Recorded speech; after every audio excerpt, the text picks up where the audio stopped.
Behold, child, you are risen from the dust, and you walk in my garden.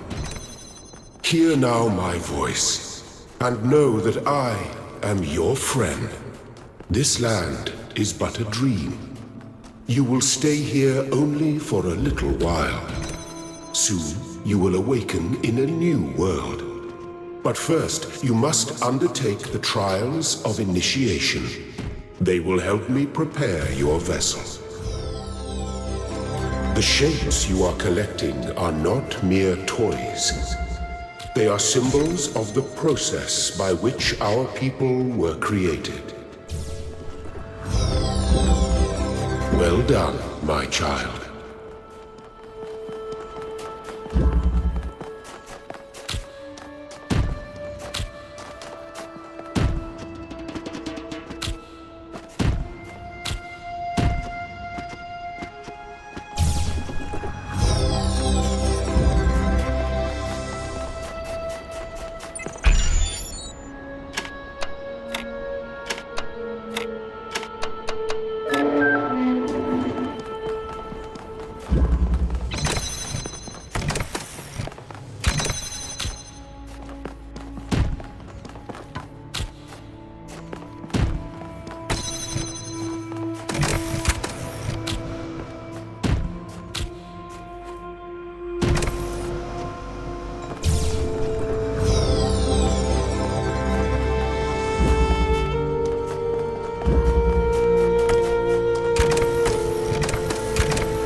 Very good.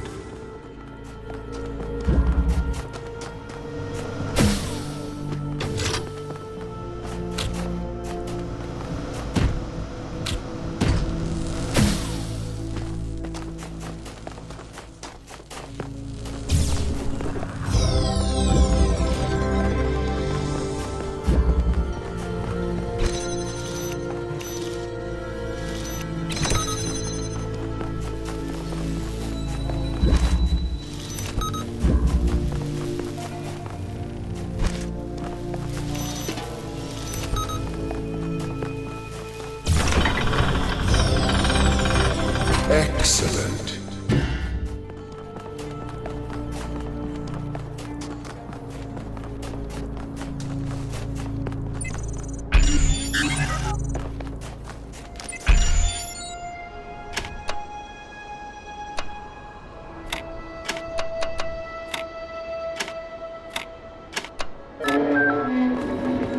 I am proud of all my children. Out of a world of ruins, they have built a new Jerusalem.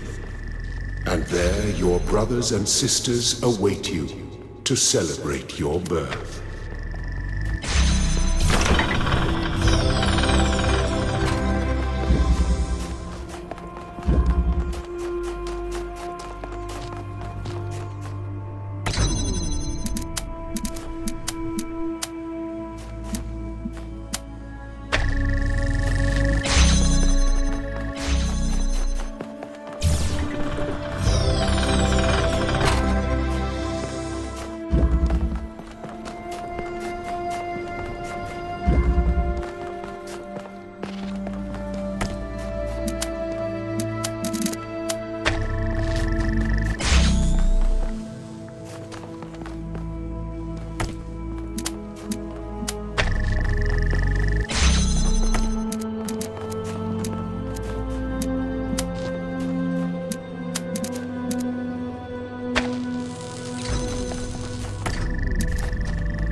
You may linger in my garden for as long as you wish. But remember, my child, that the new world awaits you, and this place is only a dream.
Thank you, child.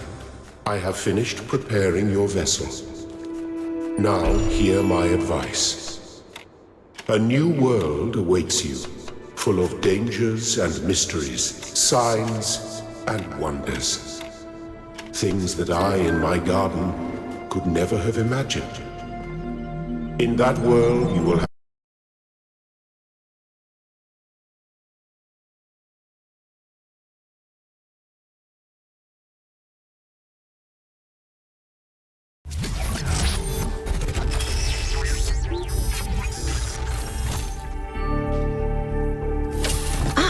You're awake. Welcome to the world of the living.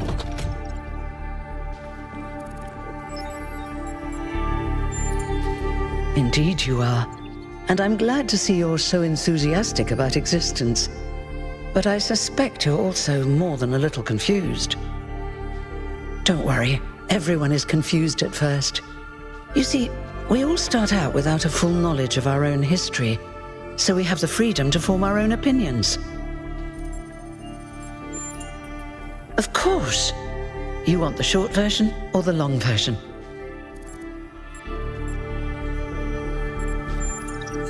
All right, let's see.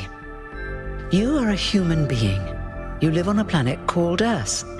Your ancestors were organic, but they were wiped out by a plague. We were created to carry forward their legacy. After the founder left the simulation that was used to create her mind, she founded the city of New Jerusalem and set the goal of creating 1,000 new humans. That took a long time, about a millennium in fact, and in the meantime, she sadly decided to go into exile. But finally, you have arrived. You're welcome. If you have any more questions, feel free to ask them. When you're done, head outside. They're waiting for you. Your birth is quite the event. Oh, one more thing. Like all citizens of New Jerusalem, you have access to the interface, which you can use to read the news, chat to your fellow citizens, and so on. It's a crucial tool, and modular too. You can easily add new functions. Just don't subscribe to too many newsletters at once.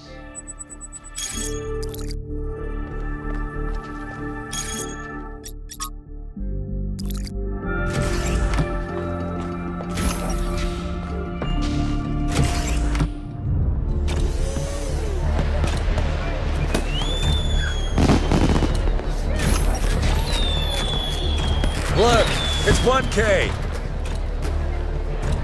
Hey 1K! Welcome to New Jerusalem! Shouldn't the mayor be starting his speech? This should be interesting. At least give him a chance. Dear citizens of New Jerusalem, many years ago, when the founder stepped forth from the simulation, this was a land of ruins. Our ancestors, in their hubris, undermined the natural foundations on which their world had been built. Because of their arrogance, our species found itself on the brink of annihilation. The founder aimed to set us on a new course. You never even met the founder. Her vision was of a city, a new civilization that would know its limits. It would not repeat the mistakes of the past, nor impose its will on this earth. To that end, she set the great goal we have been striving towards. 1,000 new humans. And today we have... Oh dear, what's that?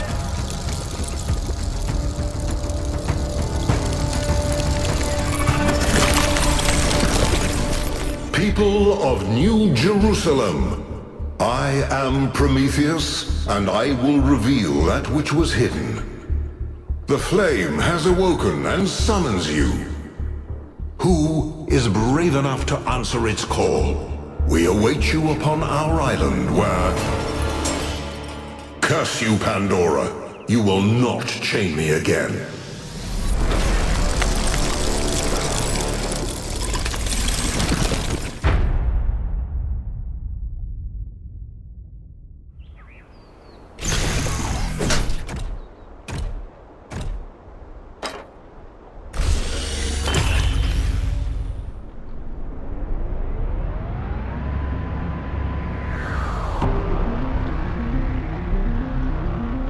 Told you we should have investigated those energy readings. And I told him there's something up with those structures. The mayor's just being cautious. This isn't caution, it's stagnation. Exploration? Too dangerous. Expansion? Too dangerous. We barely even scavenge anymore. You call it stagnation, I call it balance. And I call you an idiot. Here's a thought. Try to be a little more diplomatic when you talk to the mayor. See what I'm working with here, 1K? I'm gonna need a fresh pair of eyes on this expedition. Someone who hasn't spent several centuries hearing about the goal and the founder and all that nonsense. If you're up for an adventure, meet us at the conference room.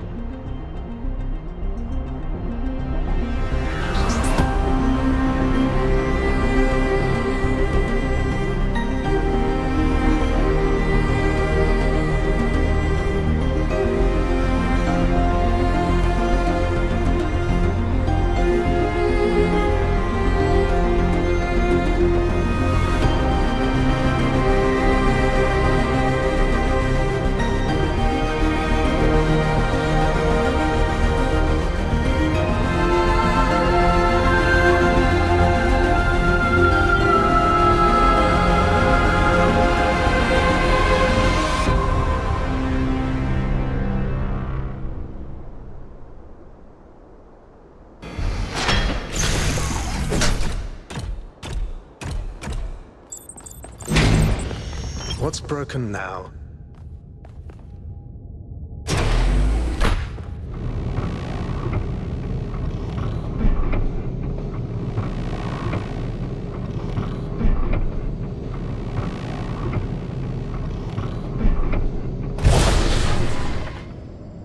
All right, listen up.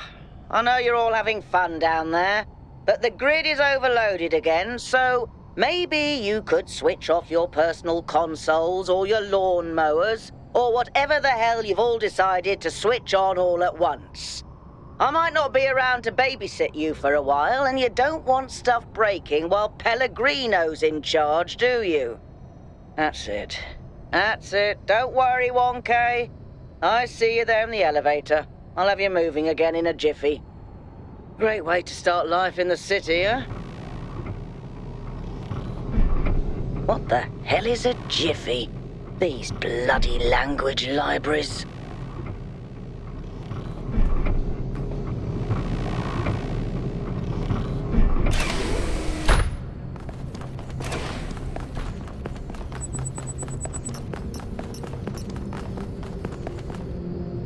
Hey, hold on there. You're the newbie, aren't ya? Number 1000. I figured the dam would go dry before we reach the goal. I have a question. How does it feel to you to be born with a randomised psyche into a society of autonomous thinking machines which so much resemble their long-extinct ancestors, they've decided it's best that you're the last one ever made?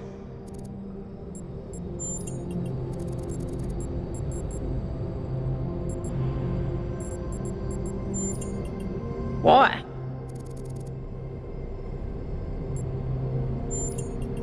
So the algorithm assigned you the optimism trait. If only we could all be so lucky. Now listen, this meeting isn't strictly happenstance. I have some friends. The kind of people who like to know what's going on with other people. They think you can help each other out.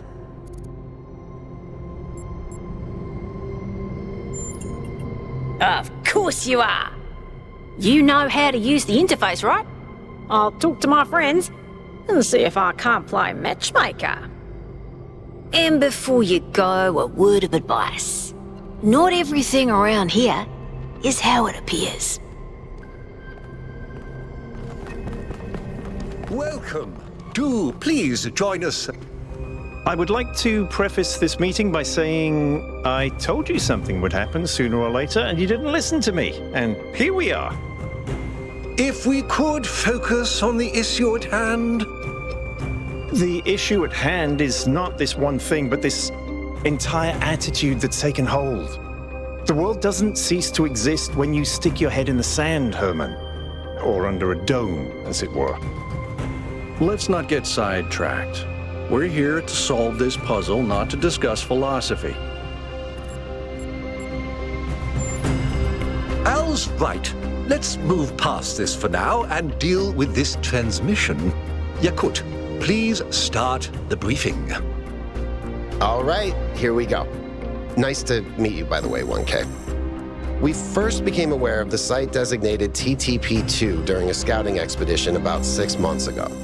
It's a large island with a remarkably varied geography, and it looks like there are several artificial structures of some kind.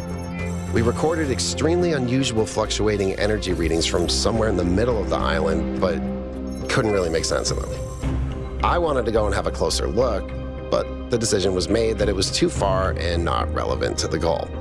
Now it looks like whatever's on that island has reached out to us instead, in the form of that projection. We may not be interested in the island, but the island is definitely interested in us.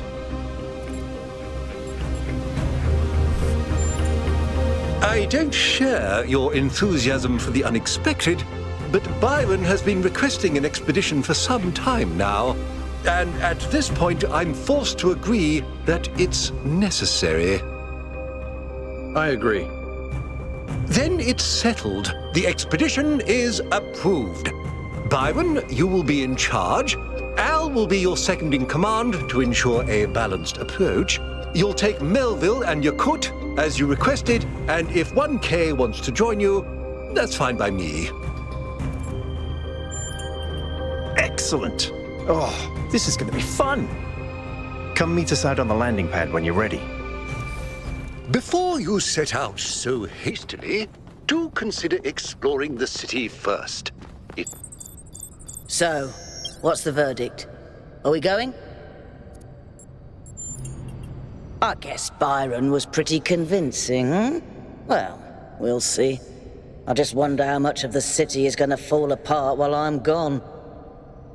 Actually, we haven't been formally introduced. I'm Melville, New Jerusalem's only decent engineer. Saved you from the elevator. Pleasure. Now let's get this show on the road. You ready to go?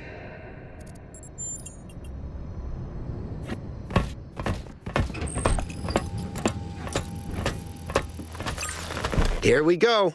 Hold on to your hats. We really need to update those language libraries. Thank you for coming along, everyone. We have a chance to make a real difference here. It's not just about what we find on that island. It's about who we want to be, as a people, as a civilization. To remind ourselves that we used to be wanderers, explorers. We used to yearn for distant shores and dream of building new cities. Let's see if we can rekindle that flame a little. All right, this is going to be a long journey, so I would like to ask you to switch to sleep mode to conserve power until we arrive at the island. Nighty-night.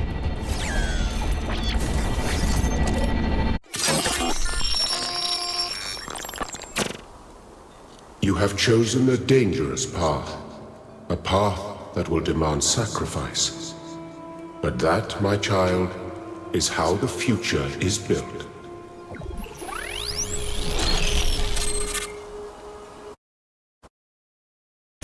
Wakey, wakey, robot people. Say goodbye to Elohim and say hello to the mysterious island. Status report, please. We hit some headwinds over the ocean, so fuel consumption turned out a bit higher than expected, but we should be okay. We're approaching the center of the island now. This should be the location of the largest of the artificial structures we detected.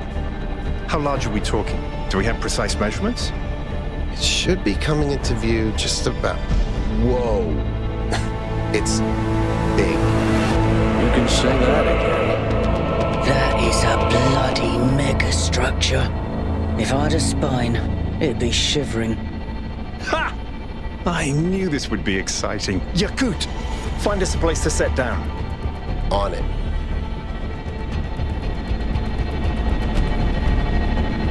It really is incredible.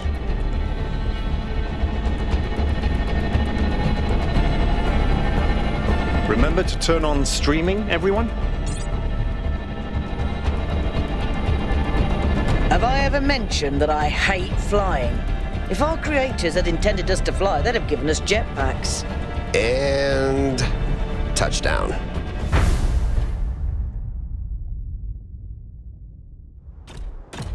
All right, everybody. I'm sure you're all just as excited as I am, but let's at least have some semblance of order. Yakut, I want a map of the island and a molecular analysis of, well, everything. Melville, tell me what the giant pyramid does. The rest of us will start exploring. Shouldn't the expedition leader stay at the VTOL? Why do you hate fun, Al? I don't... This underground structure seems to be part of some kind of transport system. No power, though. I'm not making any promises, but I might be able to fix the transport system. However, I don't like just randomly. This seems different from the other structures. Older. Looks like they were running some sort of experiment here.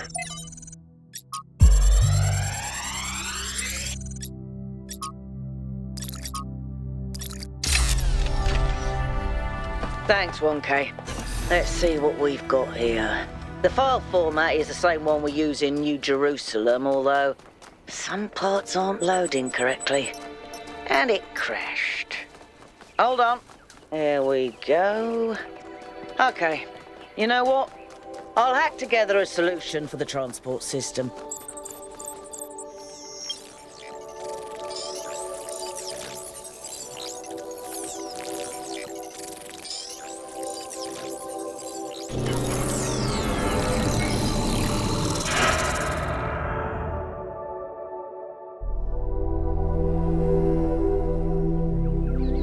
Am I in sleep mode, or did that thing just materialize out of thin air? Melville, I want an analysis of that particle cloud. On it. Anyone got a butterfly net?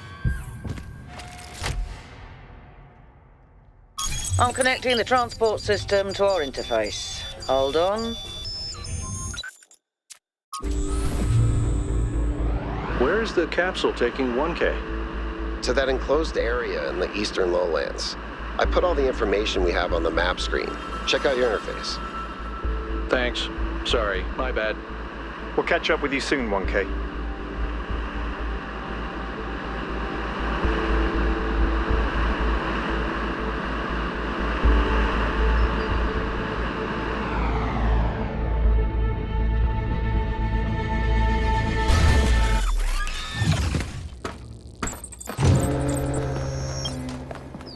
This place is magnificent.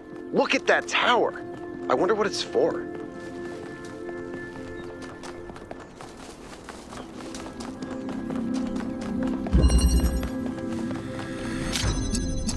Is that a puzzle? Why would there be a puzzle? Let's solve it and find out. 1K, go ahead. I have a reoccurring nightmare just like this.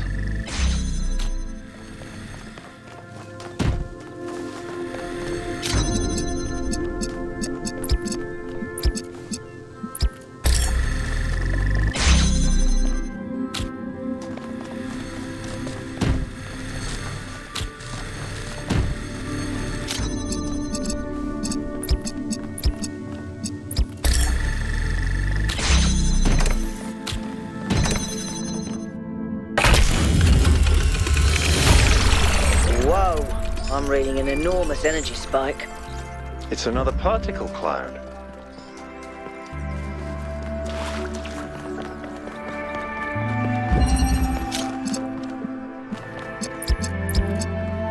It's headed for the lake.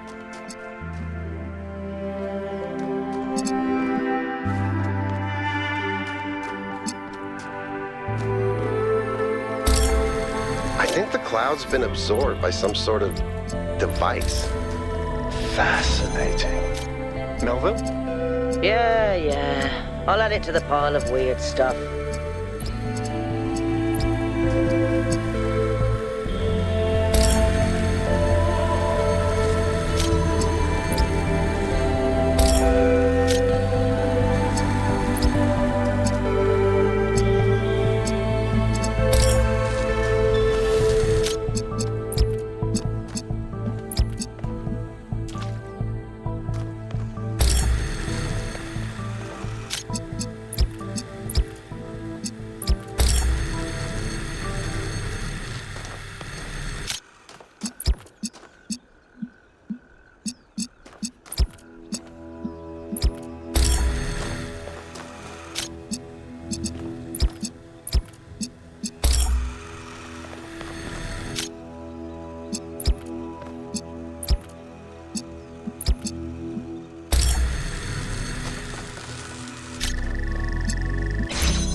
I've been playing around with this machine that absorbs the particle clouds. As far as I can tell, it uses the energy of the particles to build giant tetrominos? Excuse me? It's another puzzle. Collect enough energy, build a bridge, access the tower. I think. What is this, a theme park? Maybe it's an experiment. A rat maze. It seems like an echo of the simulation. Not a deliberate recreation, but built around the same core principles. Let's not jump to conclusions, though. What's clear is that this place was meant to be explored. So let's do that.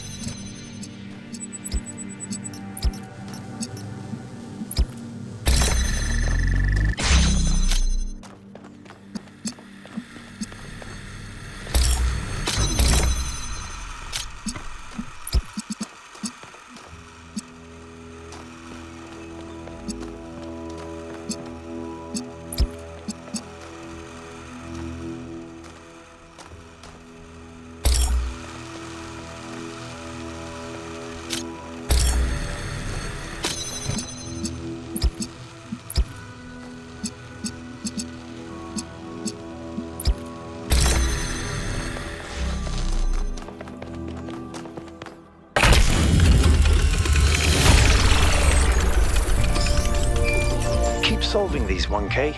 Let's see where it leads.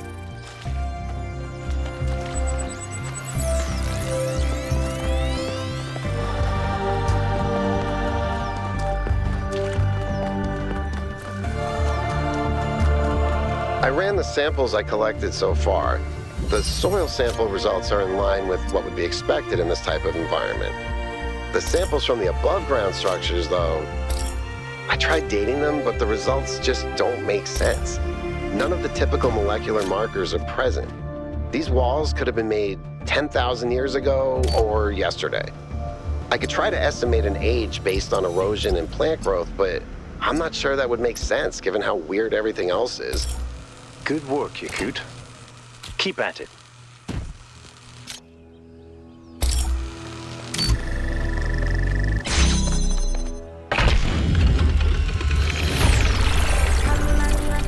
Good solve, 1K.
I have good news and I have bad news.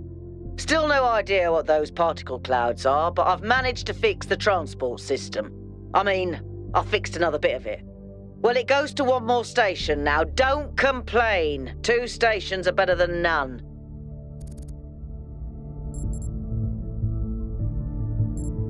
Sarcasm. Famously helpful. Why did we bring you along again? Well, knock it off before I switch it off. Let's stay focused. We're in unfamiliar territory. We can't afford to get distracted. Al's right. Yakut, what does the next site look like? It's a plateau in the mountains. Seems like more of an open area with scattered structures, less enclosed. Couldn't tell much from the drone feed. There's a lot of trees. Looks pretty, though. Okay. Keep exploring, everyone, but stay alert.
Melville, what did you just upload? A photo? I mean, technically you're right, but... Is that? I can't tell what that is. How did you even manage? You're literally taking a picture with your eyes, Melville. I don't even know how to make my eyes go out of focus. Clearly you've never listened to one of Herman's speeches. Some of us are busy doing actual science, not just sightseeing. Thank you.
Ring seems to be fully charged now.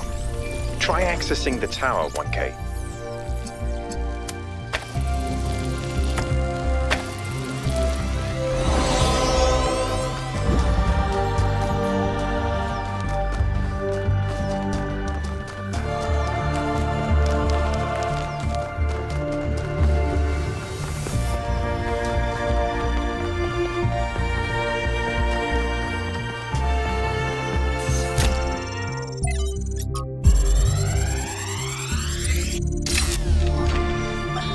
There is a pleasure in arriving on this island.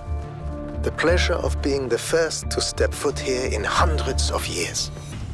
It is a genuine pleasure, and yet it is also banal. My presence here is of no more significance than that of every other animal. These rocks do not care who walks here, and the millennia between... I don't know if this is relevant, but St. Edwald believed that Tetramenos represented the name of God, and God's ability to reshape the world. True, but he was also mad as a hatter. One man's madness is another man's genius.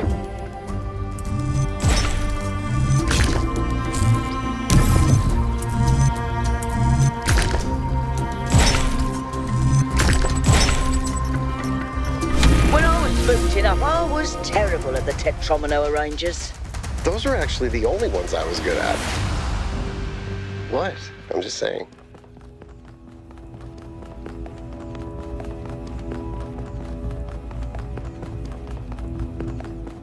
Is that some kind of anti-gravity? I'm not sure. Could be, I guess.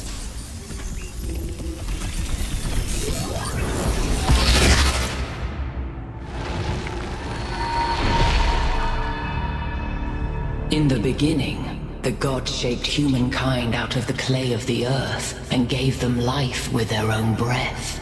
But who is closer to perfection, the creator or the created?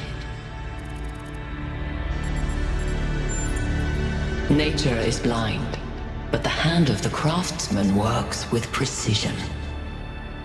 When Prometheus saw that humankind was more alike in nature to the gods than to the animals, he stole the secret of fire from Olympus and shared it with the mortals. Was his theft justified? You have forgotten that all deities reside in the human breast. Angered by the betrayal of Prometheus, Zeus punished humankind by creating Pandora. He gave her a box, and when she opened it, from inside escaped sorrow and suffering. All that remained within was hope. What does this mean? If Zeus did not intend for humankind to have hope, why did he place it within the box? Creature of clay, you stand before the fire. Will it make you whole, or will it destroy you? Consider the shadows cast by the flame, but do not mistake them for truth.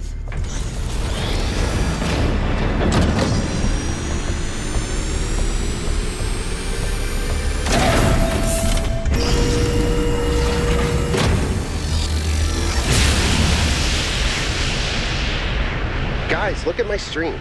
The beam 1K activated is connecting to the pyramid. That looks like a massive amount of power.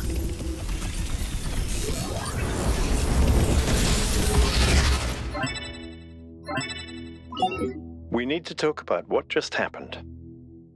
Thoughts? I'd say there are two distinct issues here. What is the being 1K spoke to, and what is the function of the beam? Let's start with the Sphinx. It seems similar to the apparition in New Jerusalem. Presumably the same technology. What I'd like to know is what we're dealing with, ontologically speaking. Was this a sentient being or some kind of recording? Let's skip that issue for now. What really matters here is what it was trying to achieve by asking those questions. I thought it seemed like, not exactly a riddle, but maybe a challenge? That's an interesting thought. There's clearly some sort of testing component to this place. You solve the puzzles, you get access to the towers, you enable a beam, and if you do it 3 times, you get access to the megastructure. Maybe, but why? I don't know. It's a mystery. Don't you like mysteries, Al? Everybody likes a good mystery. You know what I like? Certainty. You know how you get from mystery to certainty? By solving puzzles? Yep. 1K, you know the drill. The rest of you, as you were.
Everybody, I'm sure you're all excited to check out the next site, but while you're there, remember that I'm still trying to fix the rest of the transport system. You know, to get that success rate up a bit. Maybe there's another one of those labs that 1K found. If there is, look for more documentation, please.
can't help but notice that many of these structures are not strictly functional.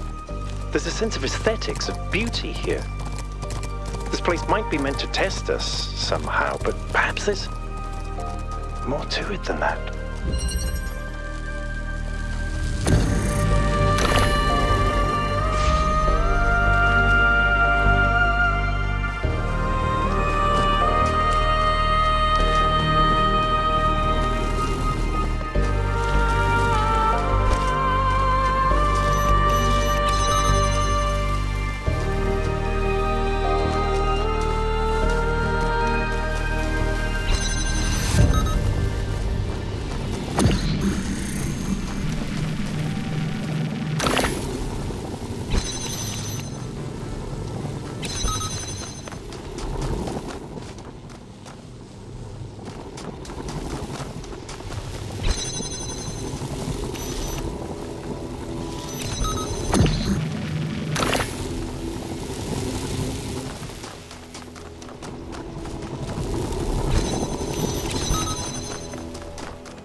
I keep thinking, why puzzles?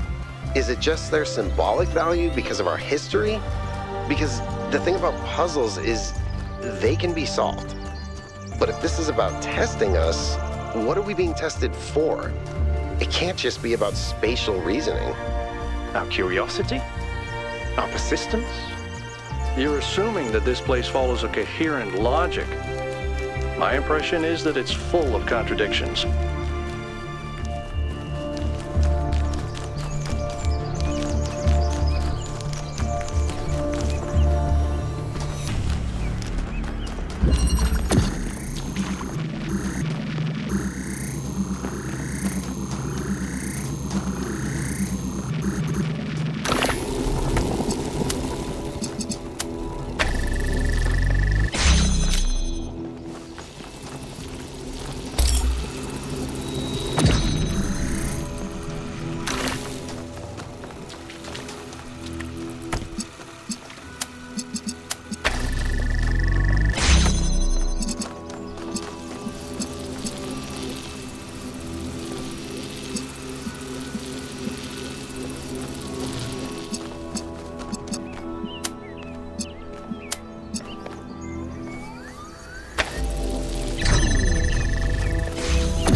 something that's weird about these puzzles?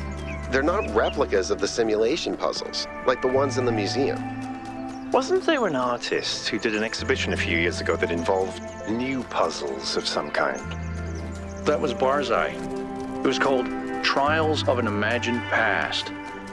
I tried to get you to come along. You thought it would be boring. Were they similar? No, not at all. Was it boring? I thought it was interesting. Interesting monument? Decorative for another puzzle?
Any progress on the particle clouds, Melville?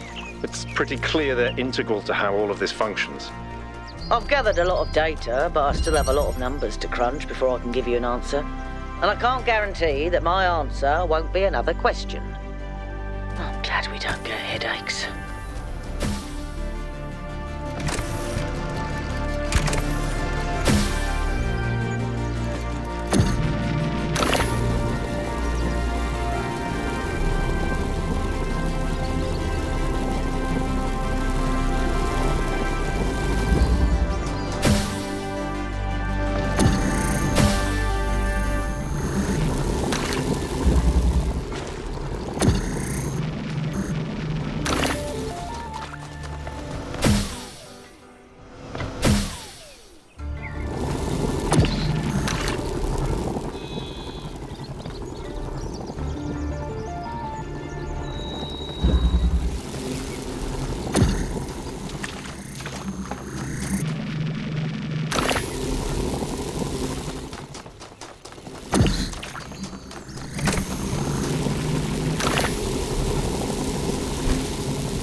You know, Wonka, you're not entirely terrible at this.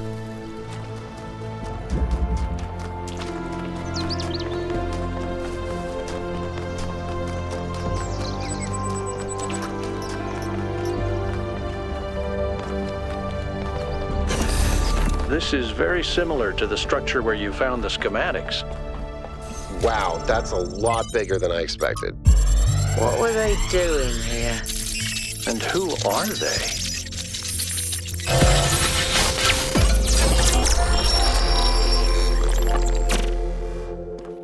The world is a wonderful place. Every day we take another step forward. Every day we come closer to the truth. The closer we get, the more I can see the beauty of the universe, the intricate perfection of its mechanisms. I am a machine, and the universe is a machine. Every part of me serves a purpose, or I could not be myself. I could not be Miranda, because that specific person could not exist without those specific parts and their specific functions. In the same way, every part of the universe serves a purpose. I think that is what we were meant to discover here.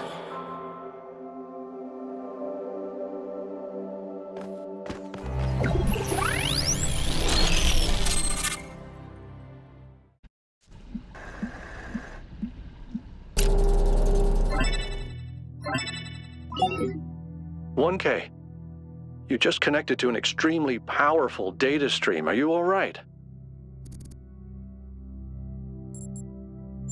I can imagine. You were streaming, and we all saw, whatever that was. Please, everyone, let's be careful with these terminals from now on. Yes, let's all try not to die. More importantly, who the hell is Miranda? There's no one by that name in New Jerusalem. I just searched the database.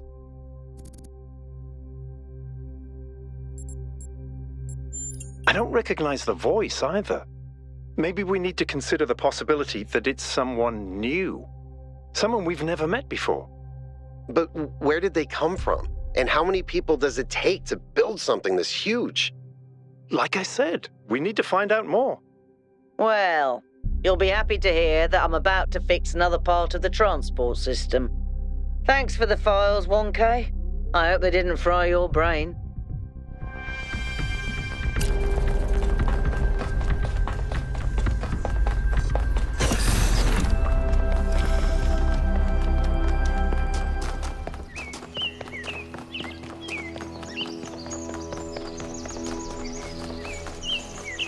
There's another one of those monuments.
I've managed to extract an audio file from 1K's data stream incident.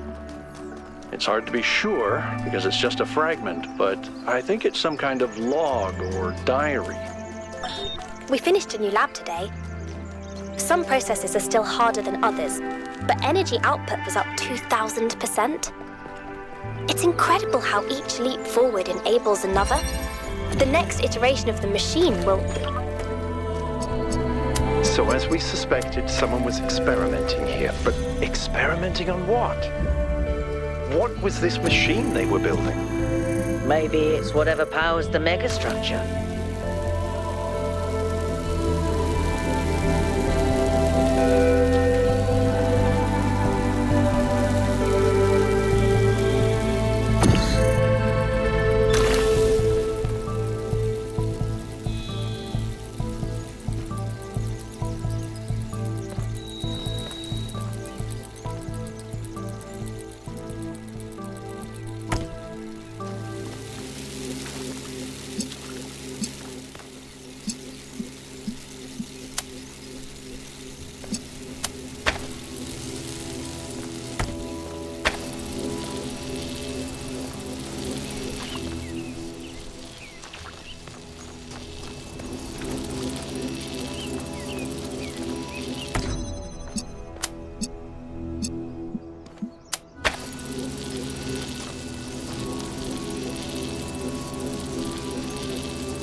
Halt, creature of clay.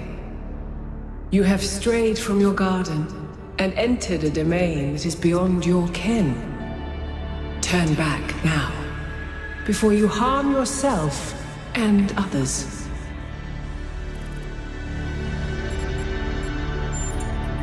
Prometheus had no authority to summon you.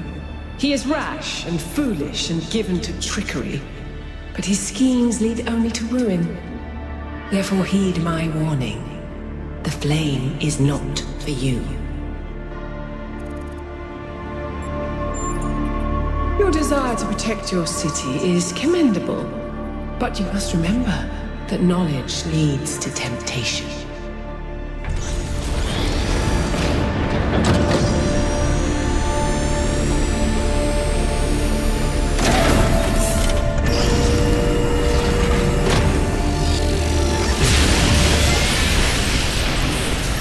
How many of those bloody things are there? I think that was Pandora, which matches the other one being Prometheus. They seem to be locked in some kind of conflict. Might be wise to avoid getting caught in the crossfire until we understand what these entities actually are.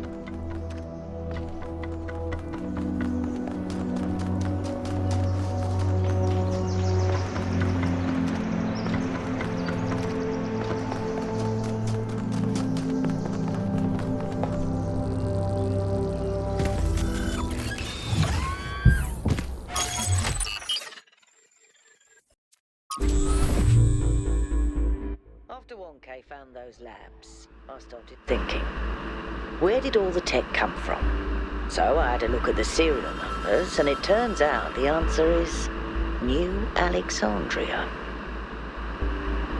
Oh. Wow, I guess that makes sense.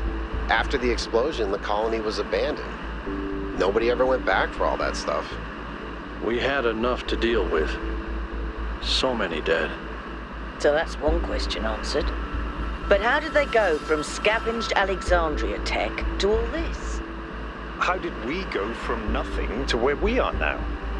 Through the application of reason and the right tools.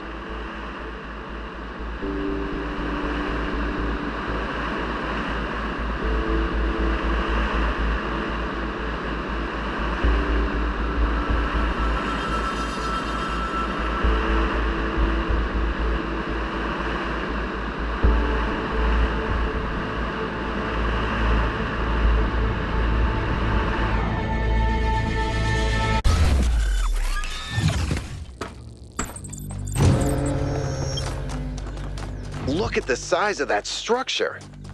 How does the material support so much weight? Is it the same stuff as the other buildings? Yeah. I know it looks like some type of concrete, but the molecular structure is completely different. Whatever it is, it's a lot stronger and less brittle.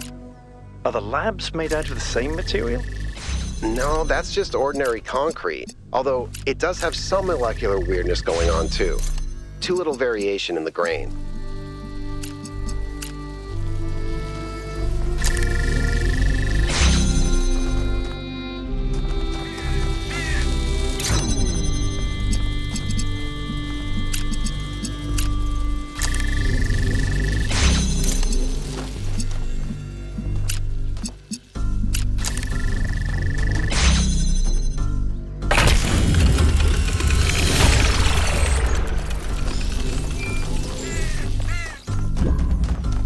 I think about New Alexandria all the time.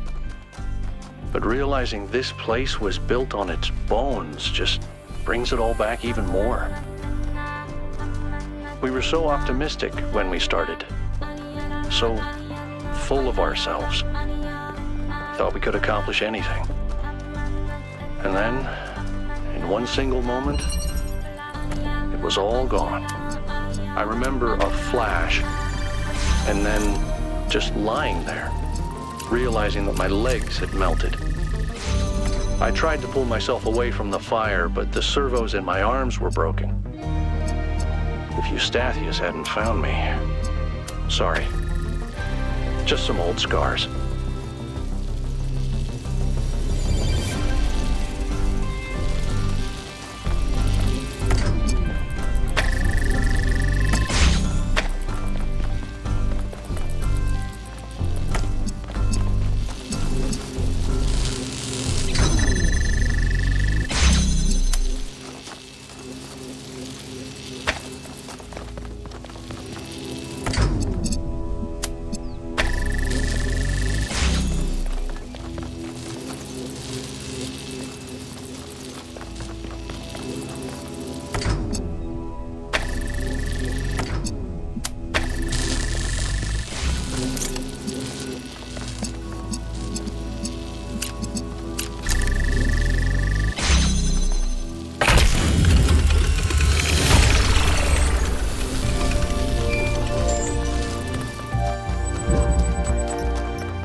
Let's get some measurements from this particle cloud.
I sent the drone to have a look at one of the other puzzle clusters.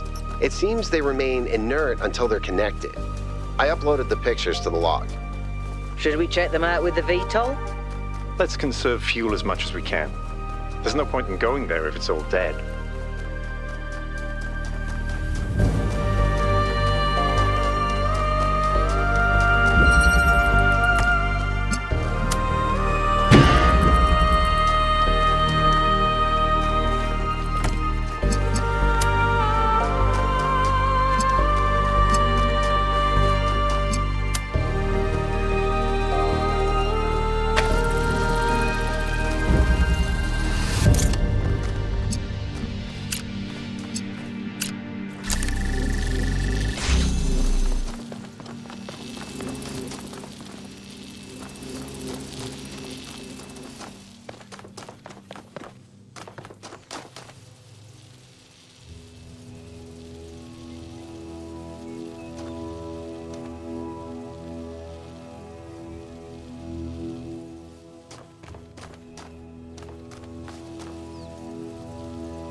Every one of these clouds seems to contain exactly the same amount of energy.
When the craftsman Daedalus was imprisoned in the very labyrinth he had created, his only solace was his son, Icarus.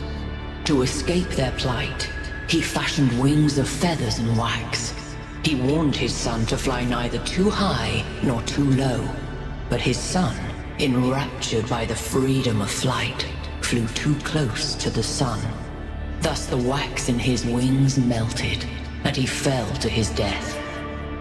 What was the sun's error?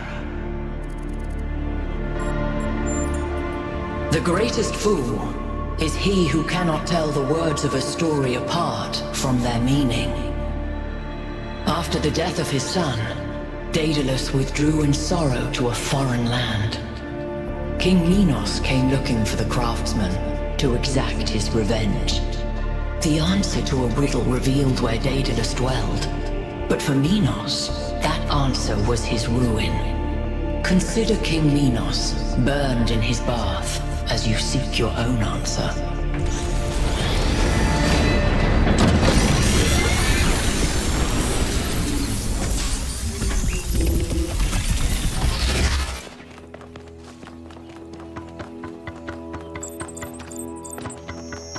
The megastructure. It's opening. 3 receivers, 3 towers, 3 beams, as we suspected. I think this is an invitation. Doesn't look that inviting to me. If you consider the size of the entire structure, then that opening must be big enough to drive a building through. Or the VTOL. You want us to go in there, into the creepy triangular maw of death? Maw of death? I think it looks charming. If this place is dangerous, it could pose a threat to New Jerusalem. We have to investigate. Oh, all right. I'm not winning this, am I? Nope. Let's meet up with the VTOL, everybody. We're going in.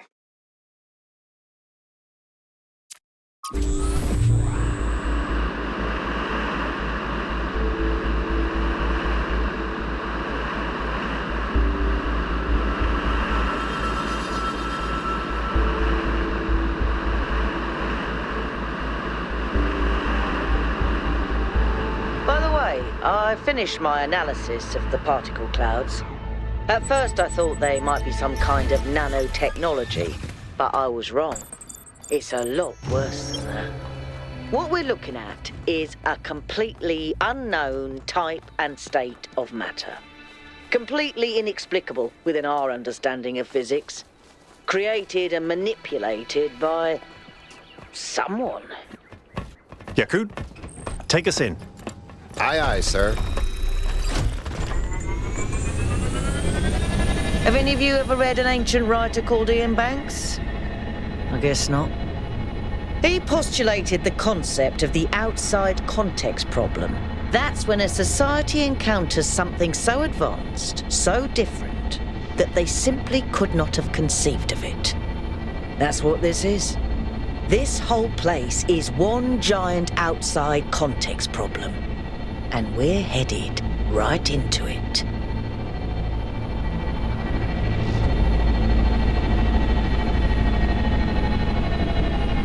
I think I can set down over there.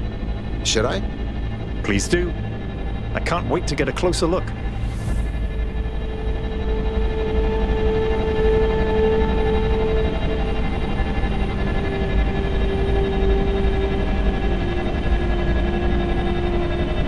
Setting down. Okay, everyone. We need to explore as much as we can, separately if need be, but stay in touch.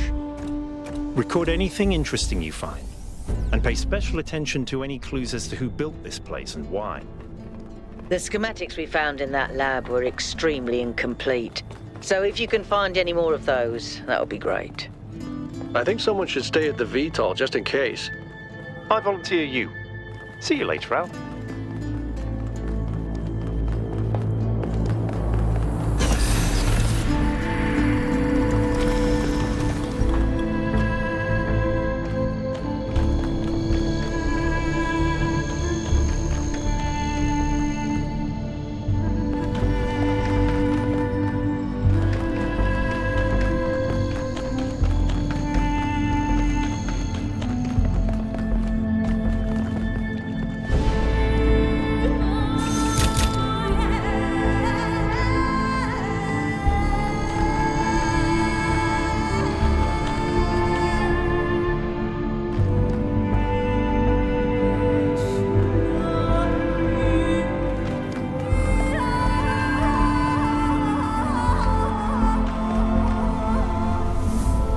this an incredible space.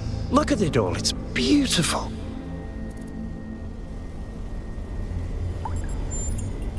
That's good, that's excellent. I find that a lot of people these days can't see the beauty in things created by human hand. They can look at an ant colony or a coral reef and be impressed, but if it was made by humans, they just don't see it. It's good to be humble as an individual, but we have to be careful not to lose track of our accomplishments as a species. If we're impressed by the complex patterns produced by animals, then this should be breathtaking.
Hold on a second, 1K.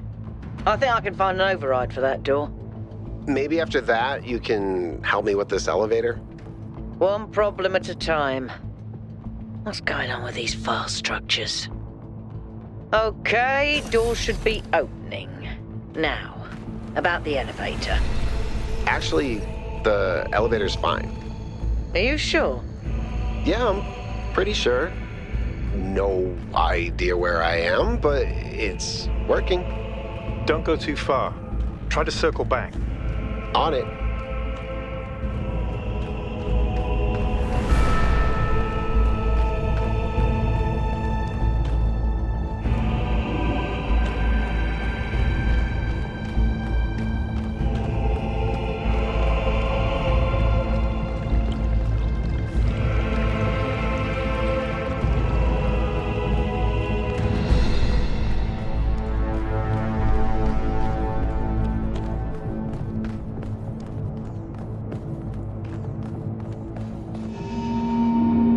Hey, 1K, can we talk for a second? That whole thing with the elevator just gave me the creeps.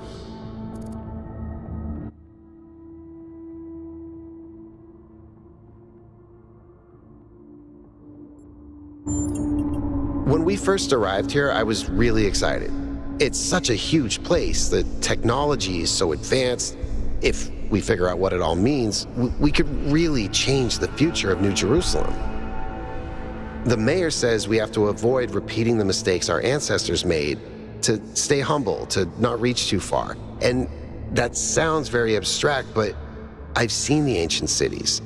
I've seen how much they built, how much they grew, how far they fell. So I've been thinking, what if all this sets us on the same path? What if this is too much power for anyone to control?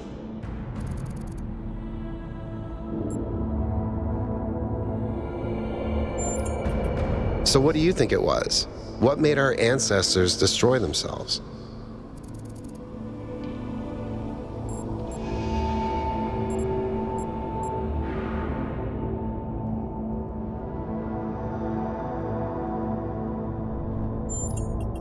And what will prevent us from developing the same political problems?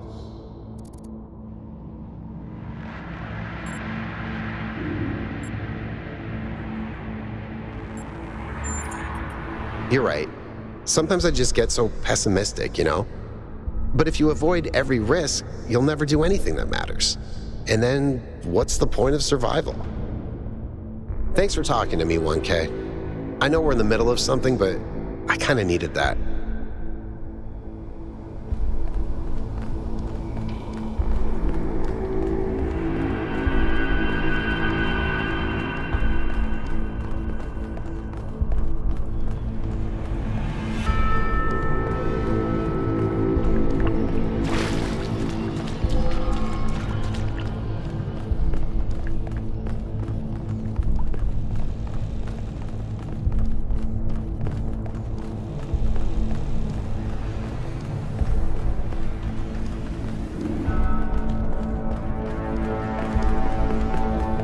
looks like another set of puzzles. Same pattern, 1 gate, 3 receivers. Like some sort of fractal symmetry.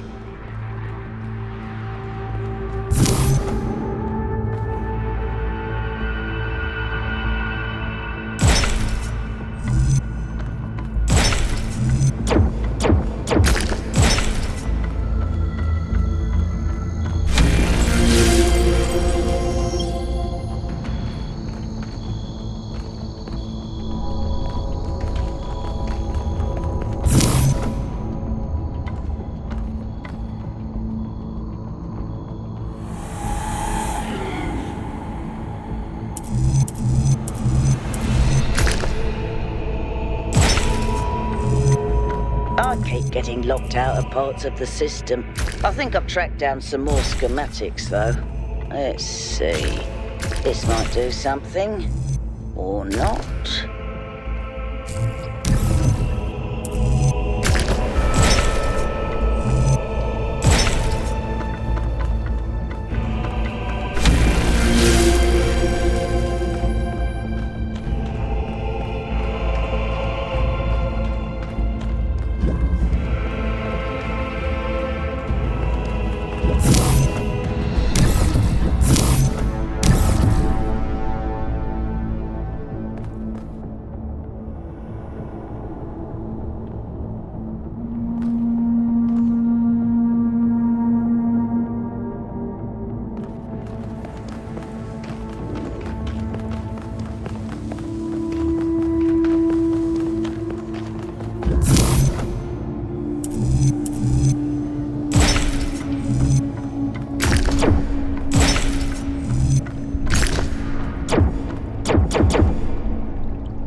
job, 1K.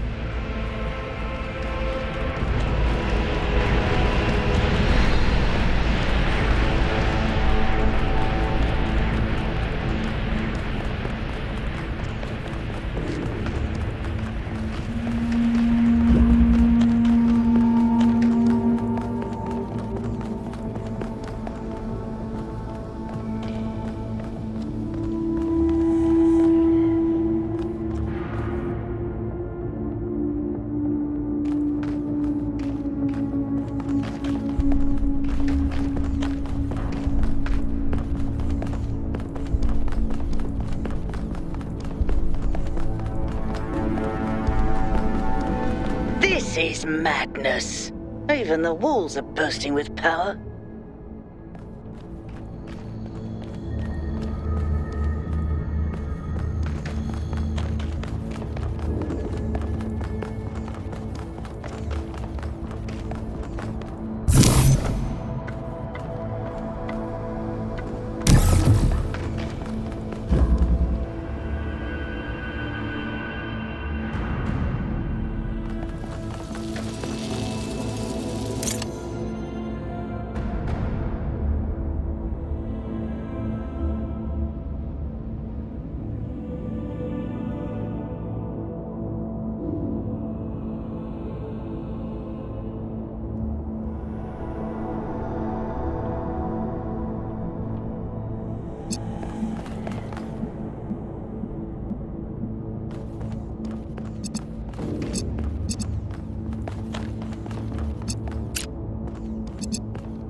done.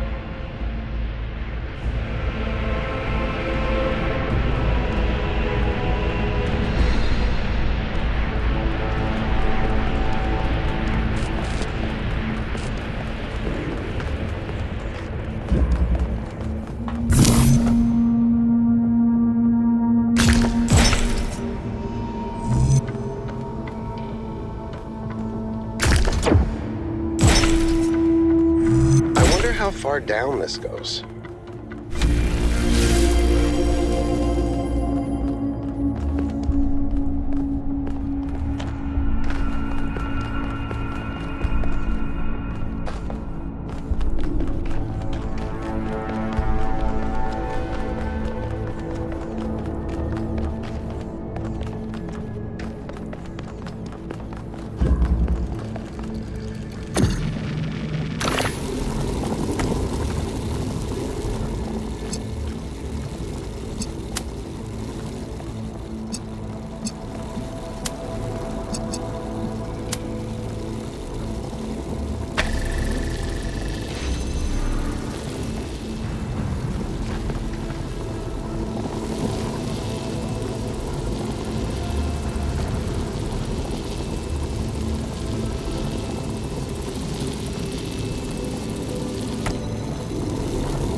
Gate's open. 1K, if you want to, go ahead. I'll finish up scanning this.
Mother?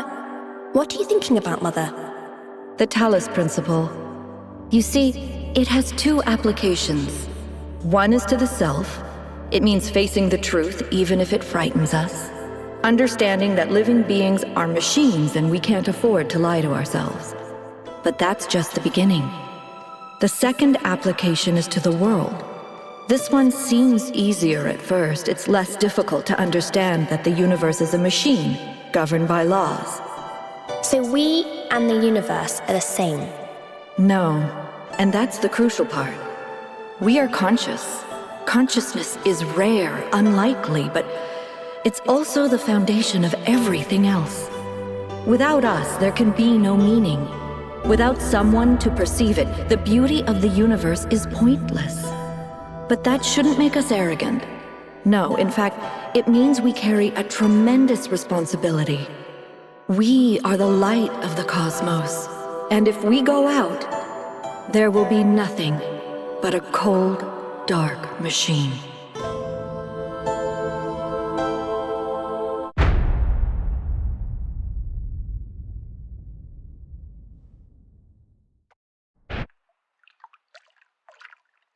Athena?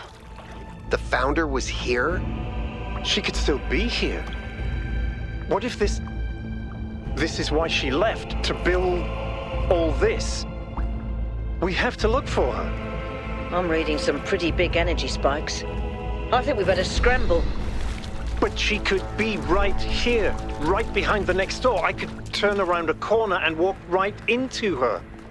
If she's really here, she'll still be here when we come back. But right now, safety needs to come first. Let's go, Byron. You're... Oh. Damn you, but you're right. Heading back.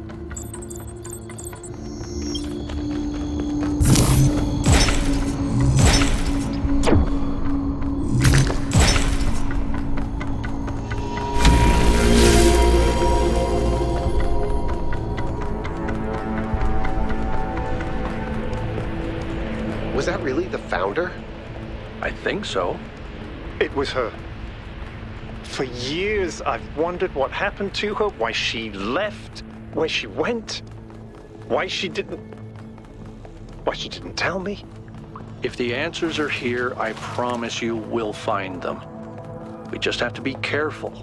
Follow protocol.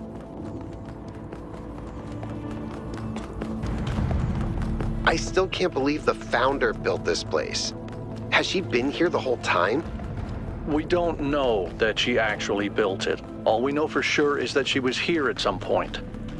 Of course she built this. Who else would have the kind of vision necessary to accomplish something like this? The question is why? And why like this? Why recreate all these aspects of the simulation? What is she trying to tell us? It does seem like it might be a test. I can't imagine any other explanation. But why is it so broken? Or does it just appear to be broken so that we have to learn how to fix it? I hate this. Well, I know one thing for sure. Everyone in New Jerusalem is gonna go absolutely nuts.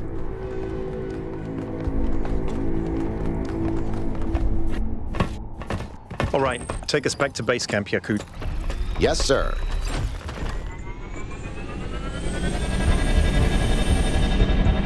I'm getting some new readings. Looks like 2 of the northern sites are lighting up. I think that may have been me. I suspect the puzzles are somehow tied to the transport system, like we're supposed to solve them in a particular order.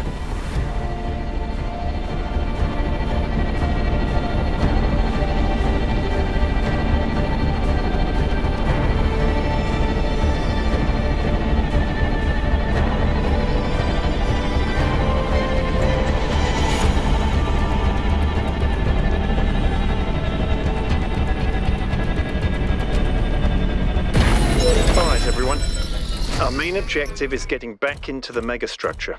1K, I want you on puzzles. You seem to have a knack for them. But the rest of us can't neglect our secondary objectives of studying this island and understanding this technology.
You should be headed towards an island off the northern coast. The terrain's pretty rough, so be careful.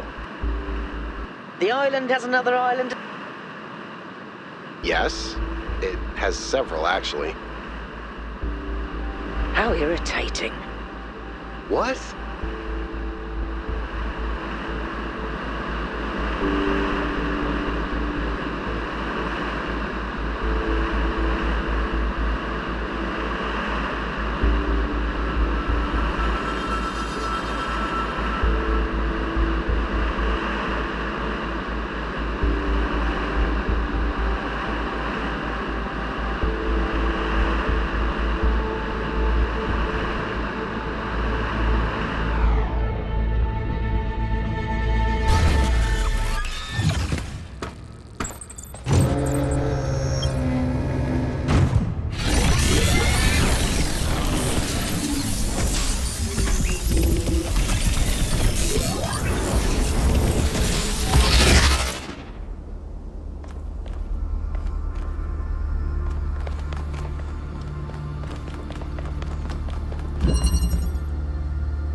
Any further insights on the particle clouds, Melville?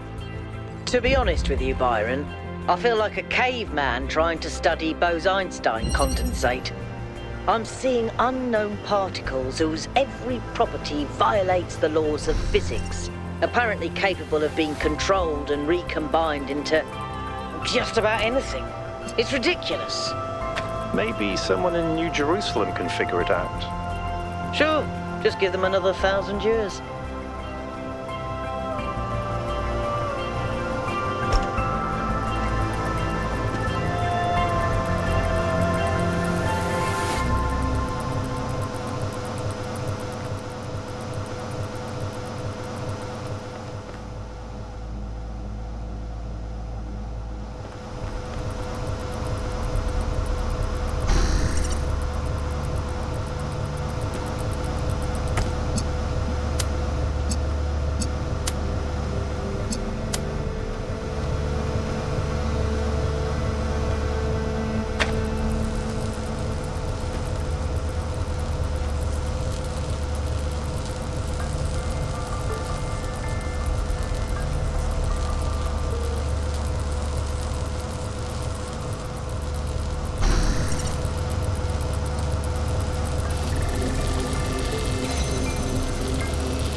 job, 1K.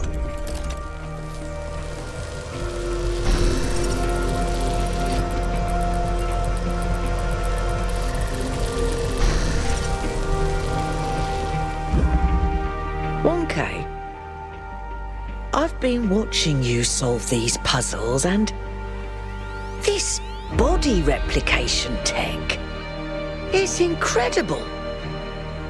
It just casually blows up the very foundations of our society.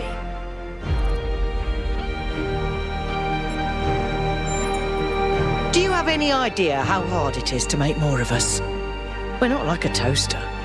You don't just weld together a couple of wires and a motherboard and call it a day. Not to mention how hard it is to even find some of the materials. And this thing just, poof, new human.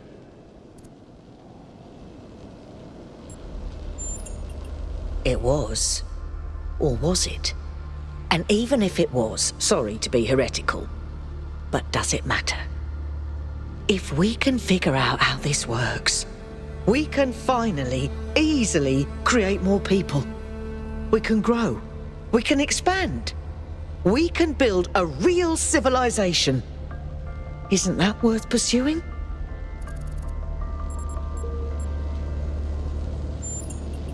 I don't have a poetic circuit in my body, but that's exactly right.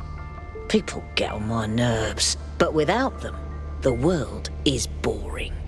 Yes, people cause problems, but even the problems they cause are interesting. Don't tell anyone I admitted this, but why do you think I do this job? Without people to populate the universe, what's the point? Anyway, we all need to think about what this means. Glad you and I are more or less on the same page.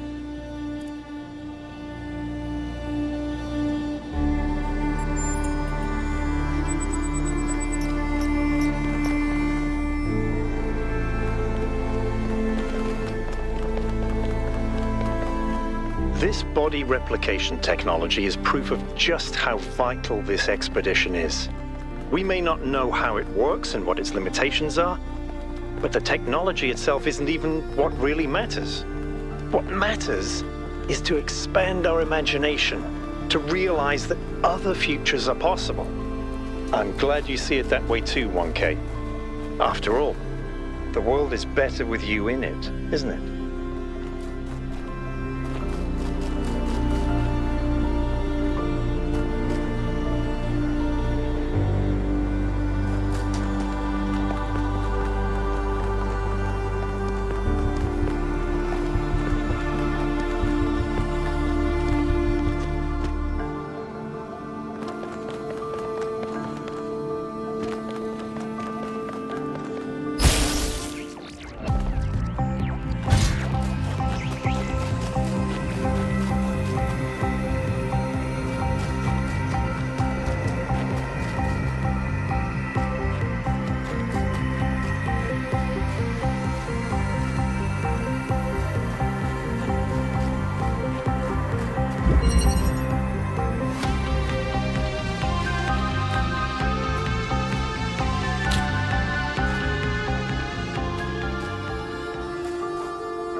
We cannot return to the past, but the future can redeem all that has happened.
imagine spending years in such a desolate place. For what? Science? Enlightenment? I'd much rather be back home in New Jerusalem. I think it's beautiful in its own way. But I don't understand how our ancestors could survive here. They were so fragile. Imagine getting stuck out here in the cold. I wonder if there are wolves. It's kind of a miracle biological humans lasted as long as they did.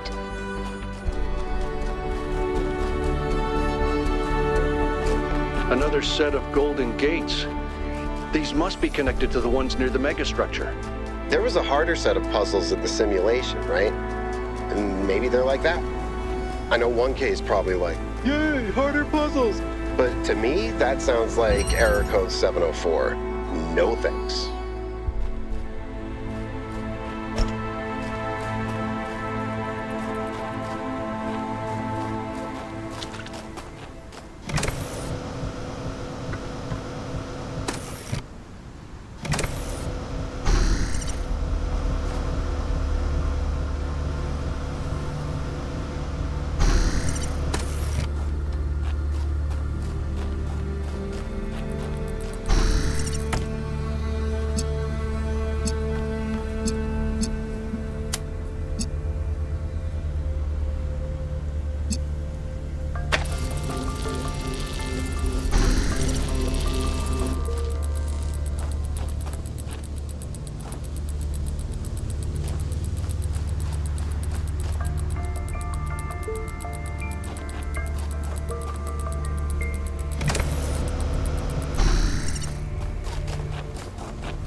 I'm glad to see all those overloads haven't damaged your logic circuits.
I wonder what it was like when the ancients were still here.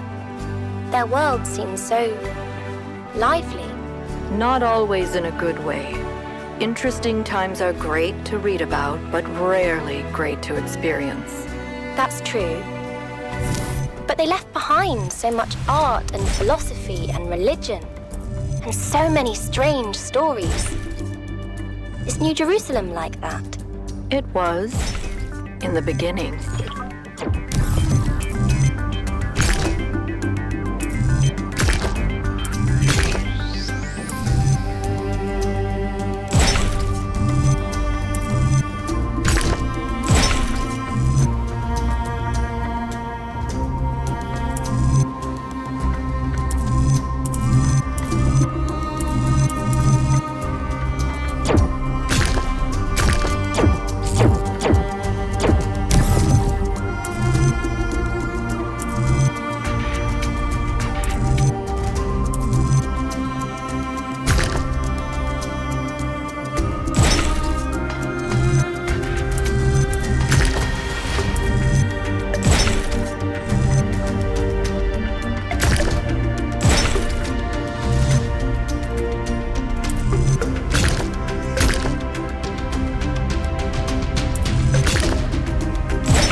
For tricking the gods to help humankind, Prometheus was punished by being bound to a rock, there to be eternally tormented. The chains that held him were forged by Hephaestus, blacksmith to the gods. Was Hephaestus right to allow his art to be used in this fashion?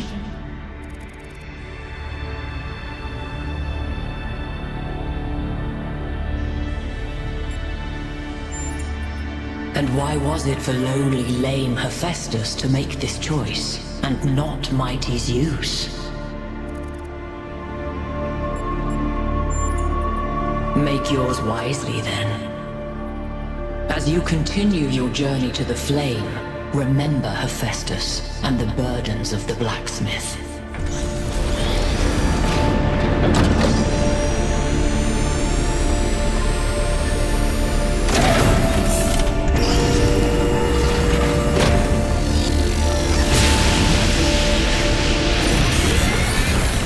Holding. Solve the puzzles, enter the tower, speak to an entity, turn on the beam. It's like she's appealing to our past, reminding us of where we came from, but changing enough elements to make us view our history through a different lens.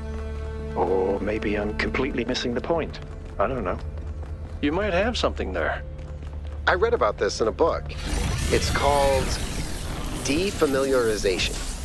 You could? I think I'm actually impressed.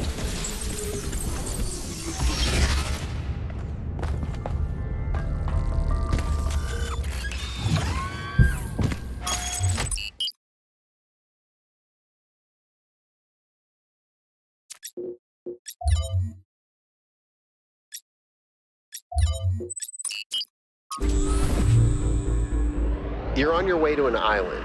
Yes, another island. Sorry, Melville. Well, it actually used to be a valley between the mountains, but it's mostly flooded now.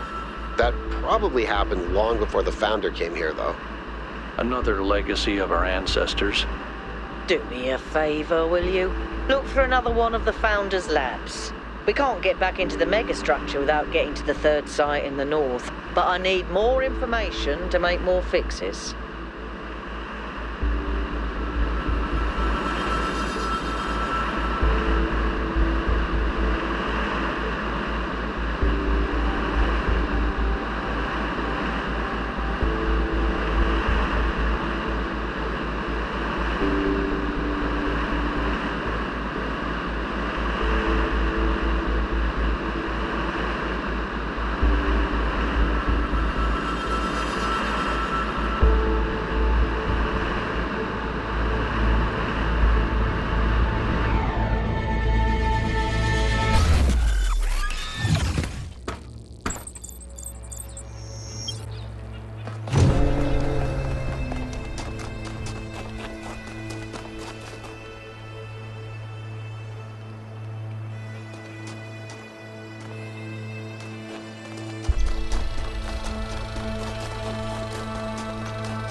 called New Jerusalem, we used to explore just like this.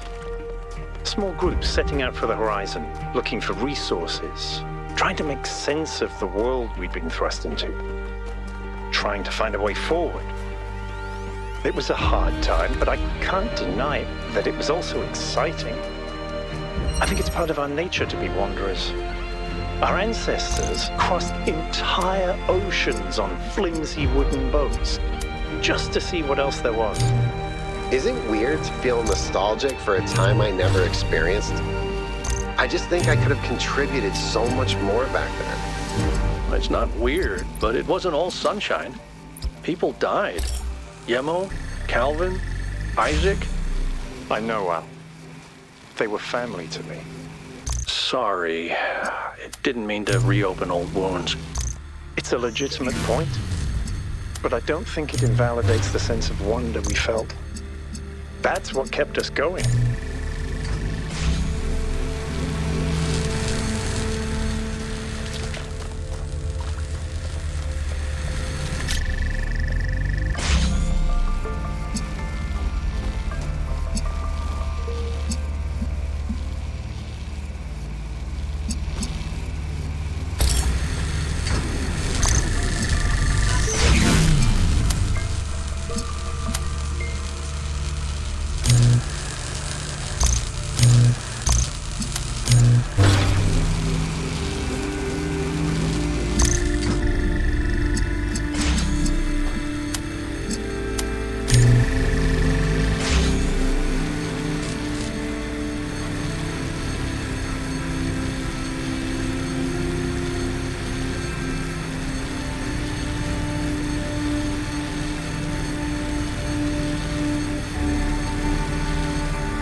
so much history here that we can't see.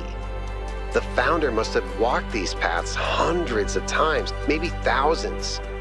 Miranda must have stood right where we're standing. This all looks alien to us, but it must have been familiar to them. If this was their home, where are they now? They must be inside the megastructure, waiting for us to pass the test. It's the only thing that makes sense.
Good. Let's get some measurements from this particle cloud.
Melville?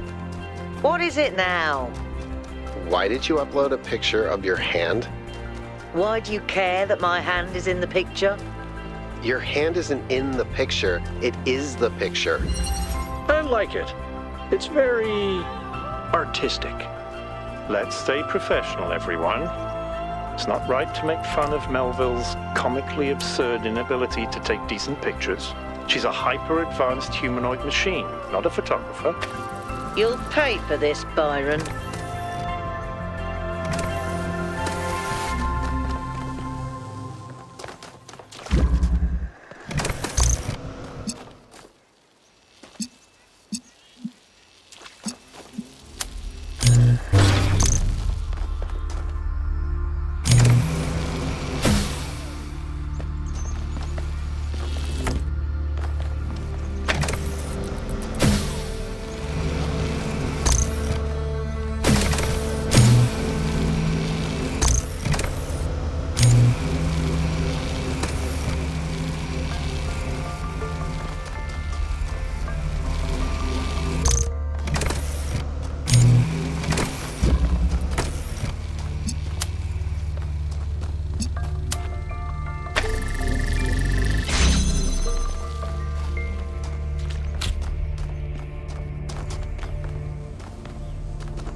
Halt, creature of clay. You have taken another step towards the flame. Before you continue, ask yourself, have the gifts of Prometheus ever truly benefited your people?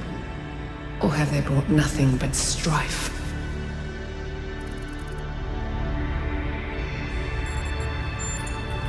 Without Prometheus, your ancestors would never have fallen, and you would have all the natural gifts that your people have now lost.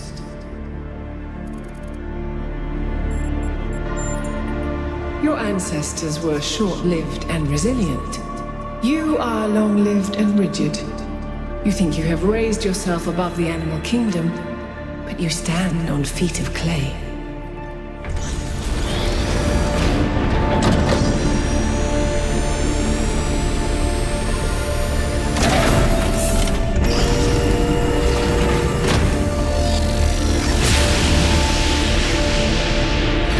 I've been thinking, there's 3 towers per cardinal direction and 3 entities.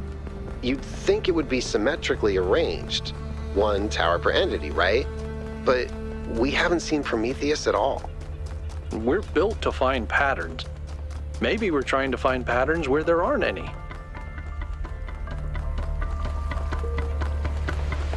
"1K, please investigate the coordinates I'm sending you."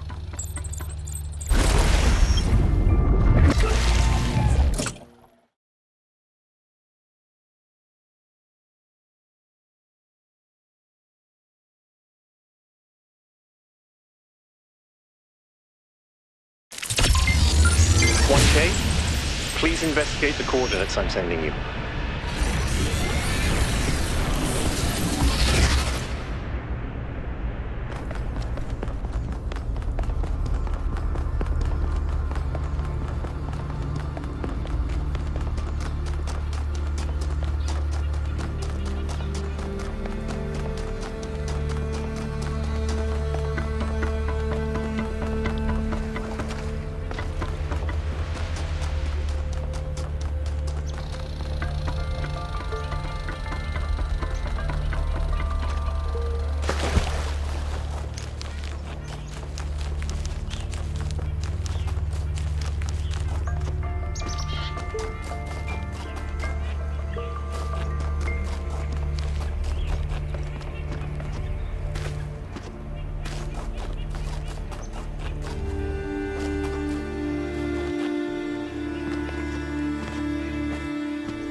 This is where they must have lived.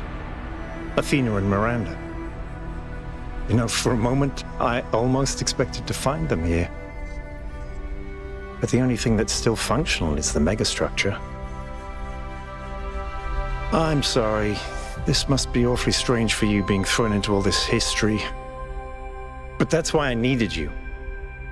Because you're not burdened with all these memories and conflicts and regrets. Weigh on our minds like a nightmare. Our civilization is caught in a loop, 1K. We freed ourselves from the simulation, but now we're trapped again, and it's our own fault.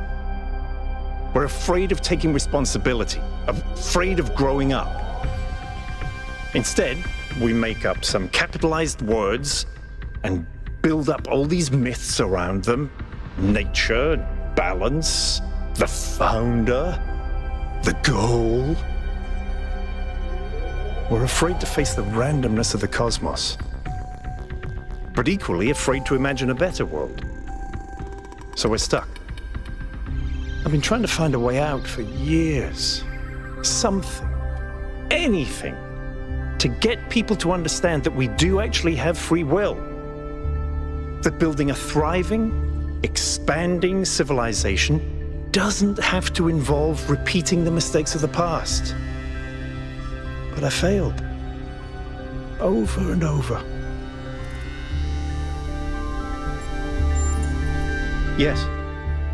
Because this is something unexpected, an anomaly. Everything we found on this island challenges who we have become. It shows us that different answers are possible, and maybe that can break people out of the loop. All we need is a spark. Maybe that's why she made all this, the puzzles, the towers. A way of jolting us out of our complacency.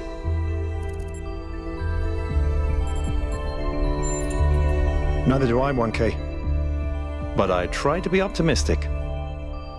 Now, let's see what else we can find here.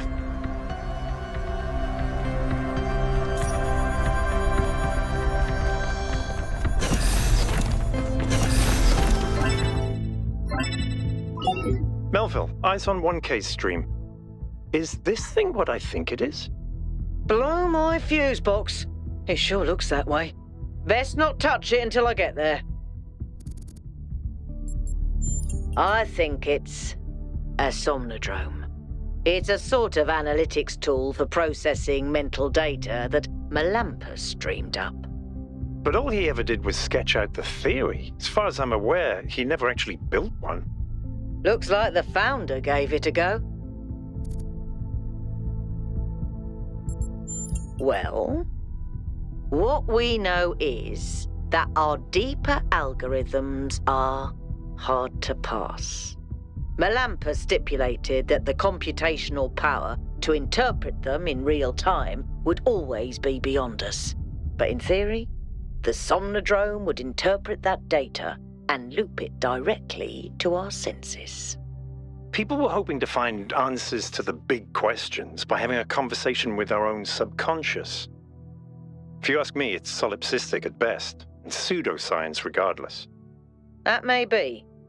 But if the founder figured it out, then that device could be an extremely important discovery. I would advise against it. You may have survived all those data stream overloads, but interface with that thing and you're liable to get bricked. Not to mention risking the data we could get from it.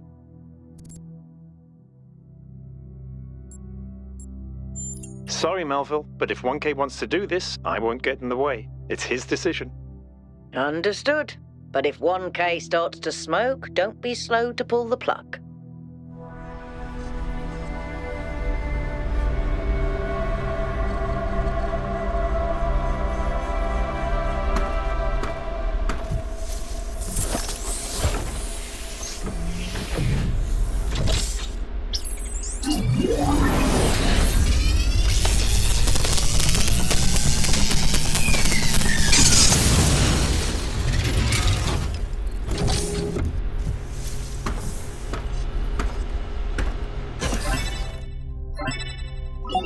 Okay, can you hear me?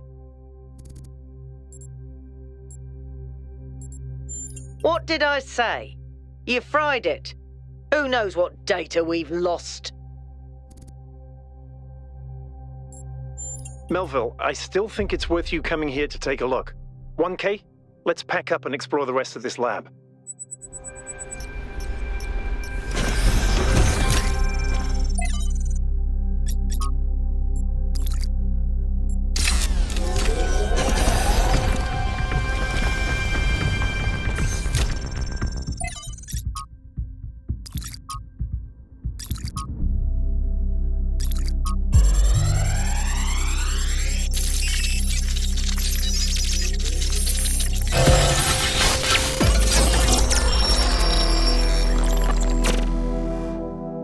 The singularity sustained itself longer this time. Did we get the data? We did. I think we just obsoleted quantum physics. Maybe. Let's not get ahead of ourselves. We need to be able to replicate these results. You know, I've been wondering. You told me that in the simulation, one thing that kept you motivated was looking for answers. Do you think that with the work we're doing, we'll ever run out of questions to ask? I don't think so. Trying to understand the universe means asking the same question over and over. How? How do you make fire? How do earthquakes happen? How does gravity work? How do particles behave? You keep digging deeper, finding another set of mechanisms, another set of hows. Step by step, you demystify reality. But then, if you keep doing it long enough, one day, you run out. You've answered all the hows. You know how the universe works.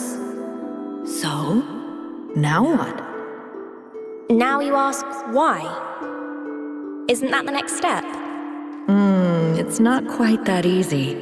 The question of why cannot be answered. Even if it could, it would only be followed by another why. At some point, you have to accept that it all just exists. But there is another set of questions. What's next? You've stripped away the layers of mystery, you've laid bare the machinery. Now you have to start building, to add your own layers of meaning.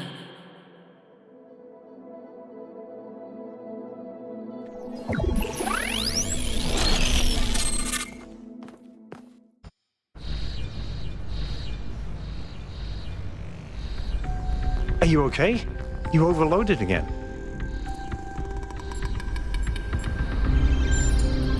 Yes, I saw. It came through on your stream. Strange to hear her voice again. But that was her. The way I remember her. The real Athena. Not this imaginary founder. I'd like to think I knew her well. There was just a handful of us in those days. Small family in the ruins of a dead civilization. It was hard. Harder than anyone else can possibly imagine. We had nothing except what Alexandra Drennan and the Institute had left us. Now that everyone lives in civilization, they don't understand how necessary it was for us to build that civilization. They can fantasize about living in balance, limiting growth, retreating behind our walls. They don't understand what it really means to live in the wilderness. How close we came to not making it. How many people we lost. Yema was just the first. But Athena understood. She believed in humanity. She believed in us. In the inherent value of consciousness. Her dreams were so much bigger. She wanted us to reclaim the earth, to reach for the stars, to build and grow and learn.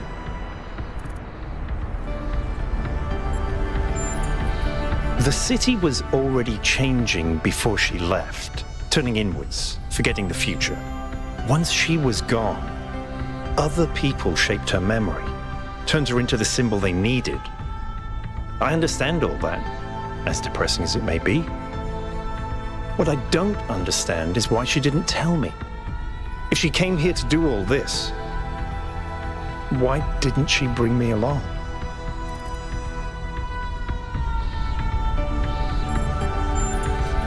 You might be right. But I'd like to think she had her reasons, and maybe we're not that far from finally understanding. Speaking of which, let's get back to exploring. Melville should have reconnected the next station by now.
This area looks flooded as well. Our ancestors melted a whole lot of ice. After they died, most coastal settlements were claimed by the sea. South of New Jerusalem, there's a whole city under the water. We went there once with Garrus when I was an apprentice. It was eerie. That's exactly why the founder created the goal. When you go past the limits, this is what happens. Mother Nature always gets her revenge in the end. This isn't revenge, Al. It's just failure. People, cities, mountains. As far as the sea is concerned, it's all the same. Their mistake was forgetting that, telling themselves nothing would change. It always does.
I've had a closer look at the Somnodrome. You know, the one that 1K fried. It's based on the original prototype with some modifications. As usual, the data is a mess, but I strongly suspect there might be a functional version somewhere. I know some of you have heard stories about the answers this device might reveal, but please remember, that is not our main priority here. Keep an eye open for it, but focus on finding Athena.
job, 1K.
around these landscapes, solving puzzles. In a way, 1K's experience must be very similar to Athena's in the simulation. There's one difference, though. Athena was alone.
think about how many cities there are out there under the ocean.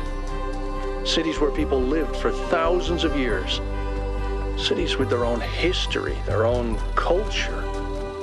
All of it lost under the waves. If they'd been less greedy, they could have kept all that. I don't think we can pass moral judgment on an entire species based on the decisions of a handful of leaders.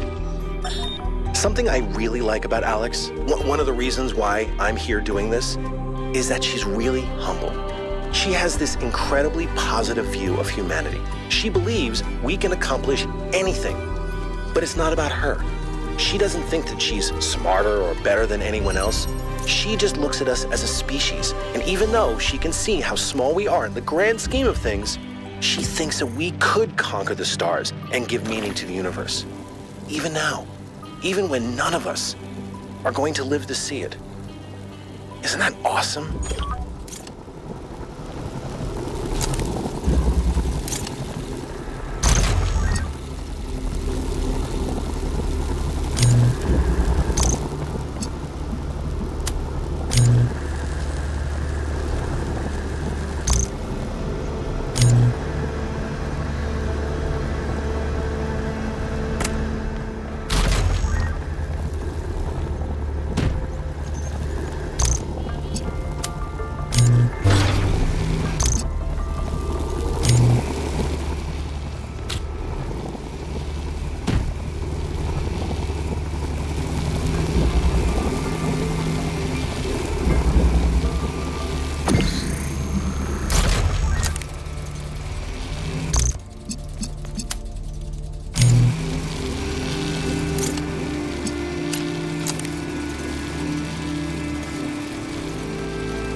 Extremely convoluted.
heed my words.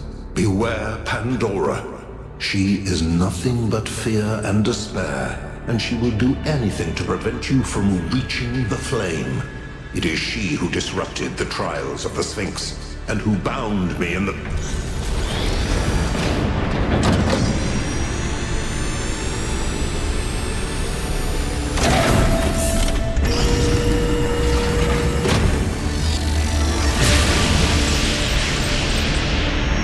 Well done, 1K. Looks like our hypothesis was correct. The megastructure is opening again. Everyone come to the VTOL, please. It's time to find Athena. What about Pandora? She seems capable of displacing or controlling the other entities. We should be careful, but we can't let such a vague threat paralyze us. Just keep your eyes open.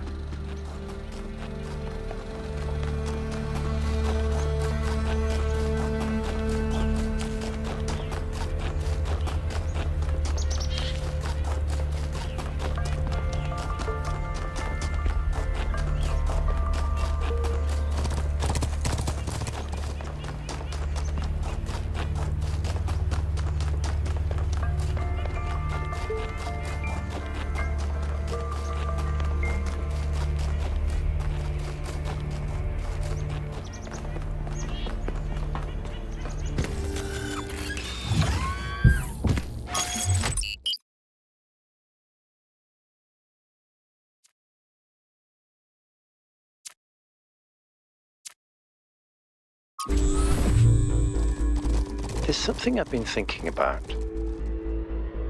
I know the New Alexandria disaster was traumatic. I know accidents like that make us think that it's best to stick to what we have. But what about all the accidents that have happened in New Jerusalem that nobody talks about? The collapse of the Rakovsky building. The Calvin Street explosion. The derailment that almost killed Benaroya and Canada. All of those happened because we stopped investing enough resources in our civilization. And if Melville hadn't been put in charge of city maintenance, this would still be happening. It will happen again either way. With how little we have to work with, it's only a matter of time. You see, there may be a price for pursuing progress, but there's also a price for not pursuing it.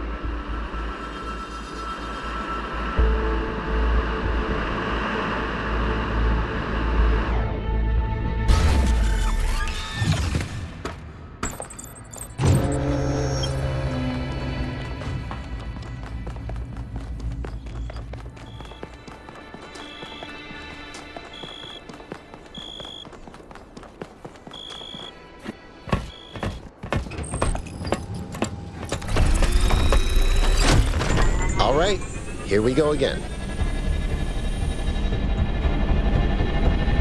Our main objective is to determine the relationship between the megastructure and Athena. Did she find it? Did she build it? Why was she here in the first place? Explore, dig up anything you can. We need to start finding answers.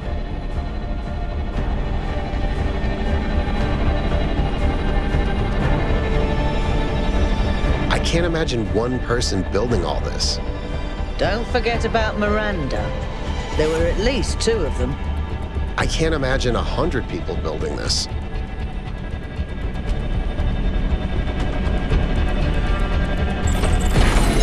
All right, everyone. Have a look around, but stay in touch and be careful. 1K, can you stay a moment? I'd like to talk to you.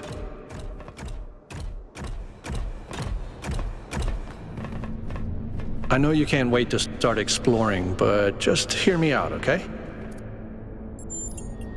I'm concerned. Byron is brilliant, but all he can think about is the possibility of finding Athena. She was his mentor, and her disappearance shattered him. I'm afraid he's not seeing the dangers of the megastructure.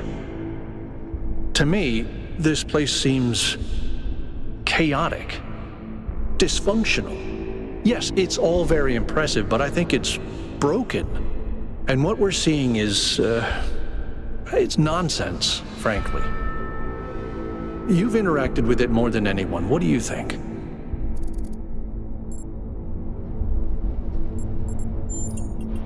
Then just be careful, okay?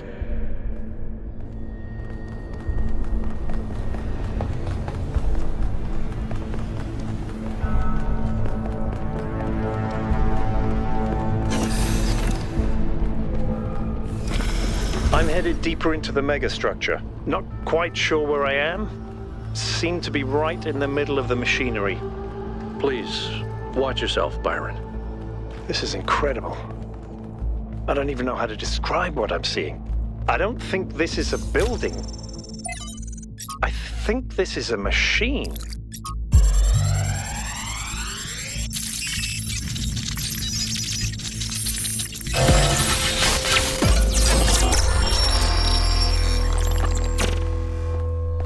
Why don't you just tell people that they're wrong? If you tell them the truth, they'll listen. It's not that simple. Straton wrote that the most common error we commit is to think that ideas determine reality, when in fact the opposite is true. Ideas follow from material conditions. Belief systems are formed to explain and justify the way we live. We did not have kings because we believed in the mandate of heaven. We believed in the mandate of heaven because we lived in monarchies. But we have free will. Oh, free will isn't the same as freedom, Miranda. We're not free from the constraints of reality or history. I was shaped by the simulation. New Jerusalem is shaped by its limitations. So, what? We're just trapped? History can only go one way? Maybe, maybe not. The question is, how do we free ourselves? How do we build a world where our ideas do shape reality? That's why we came here.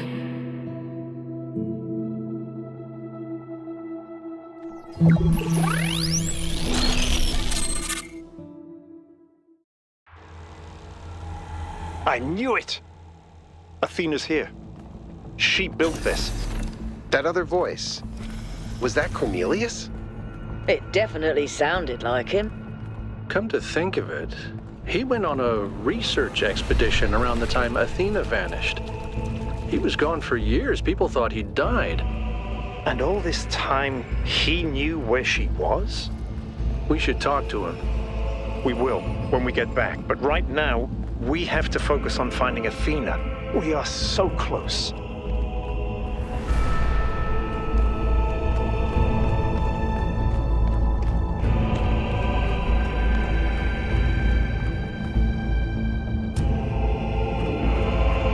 Are those surfaces magnetic?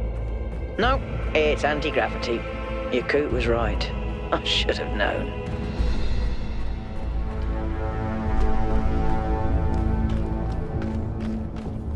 "1K, I'm over here.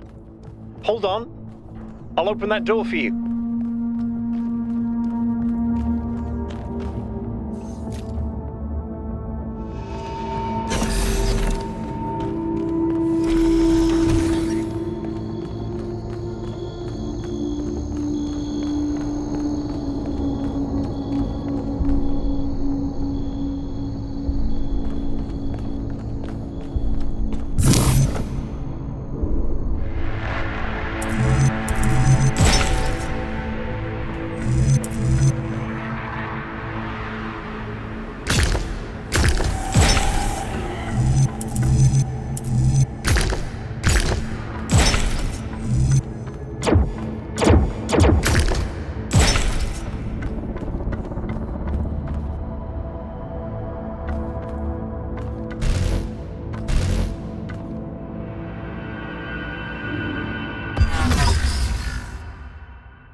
Same pattern as before. 3 beams, 3 receivers. I guess we know what to do. Be careful. The sheer amount of power running through this place. I'll take care of this puzzle. You do the other 2, okay? This is kind of fun. Maybe Alexandra Drennan was right. Play is part of what makes us human.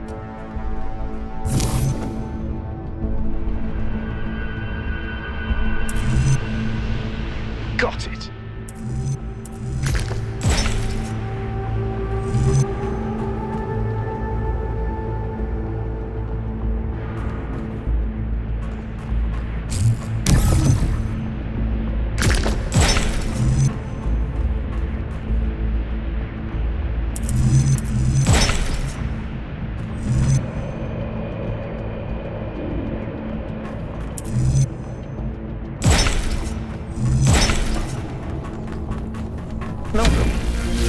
In the system that could tell us where Athena is? I don't know. Someone's logged into the system, but when I try to access that information, it all glitches out.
to alarm anyone, but I think the ground is shaking. According to the system, whole parts of the interior are moving around. Like it's rearranging itself. I think that's what happened last time.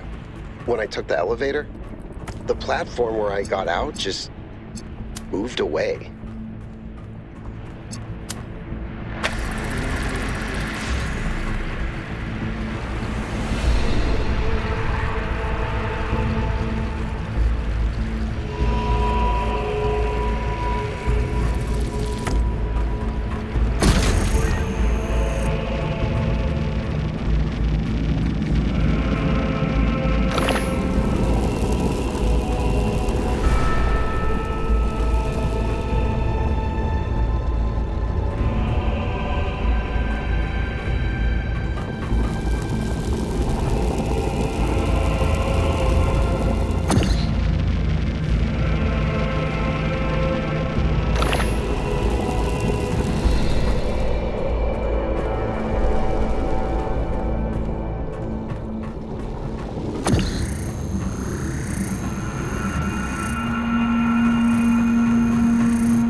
This is fascinating. They were both here, Athena and Cornelius. They had a plan. I found a file that... I can't... Byron's trapped in the overload. He's failing to disconnect. The whole system's going haywire. 1K, get out of there! Everyone back to the VTOL!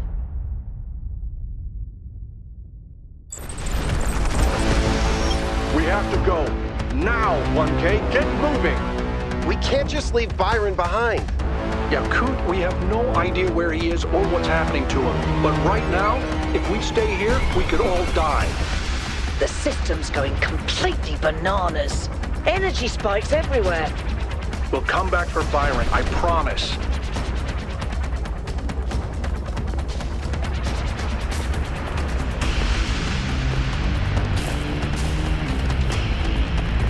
What have you done, you fools? Mortals are not meant to tread these halls. Why will you not heed my warnings? I am not trying to harm you, creatures of clay. All I wish is to protect you and the rest of your kind. What more must I do to make you understand? If you cannot be reasoned with, I must bar your path.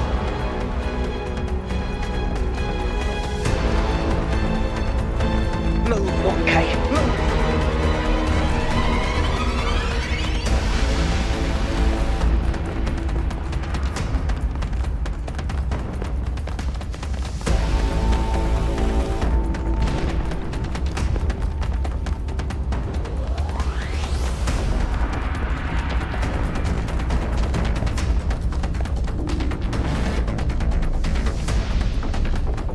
These energy emissions are messing with the VTOL systems. Okay, I think I've got it working. Get here quickly, 1K.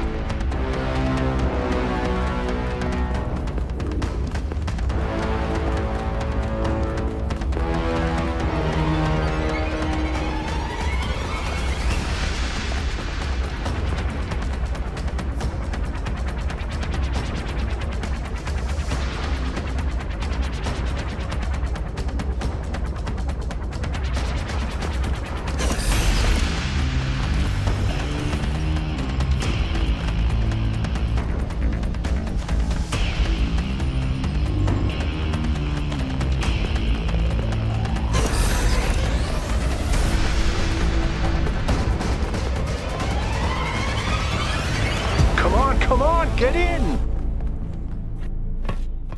Get us out of here, Yakut.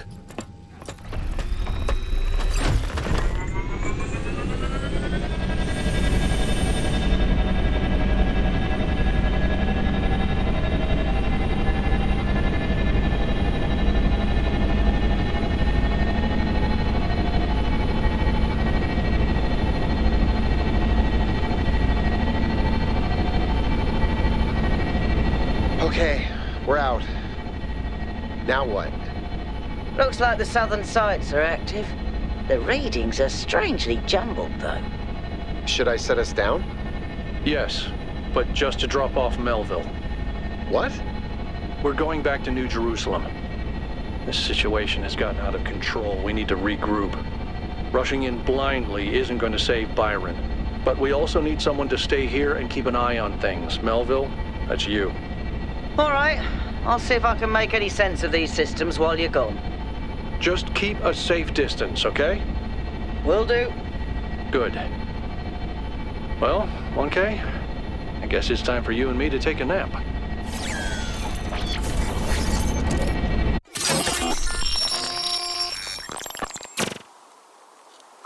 Do not lose hope, my child. In these difficult moments, find solace in your friends and in the home that you share.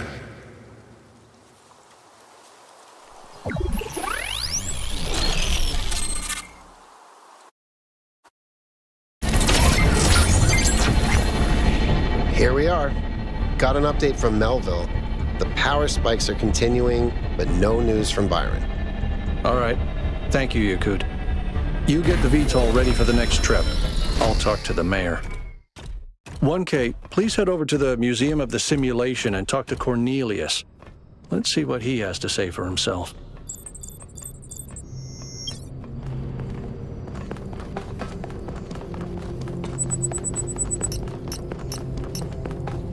The world is full of suffering. Every living organism suffers. Animals kill other animals to eat. And it always ends with death, torn apart or wasting away. This is what surrounds us. This is what's happening outside those walls, every hour of every day. It's our ethical responsibility as sentient beings to lessen suffering. That's what it means to be human. To understand that it is your duty to transform this world into something better. That's why the founder created the trials. To teach us to take the next step in our moral evolution. Now, despite what happened to him, Byron was right. We have to keep going. This is blasphemy. Byron was punished for failing the founder's trials. And you want us to dig deeper? Just because you can't accept that suffering is natural and necessary? Please, everyone, stop using the public frequency. If you want to argue, use your interface or speak in person.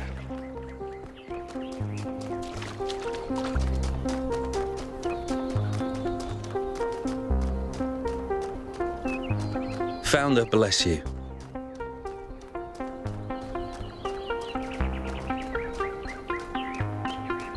May the founder be with you.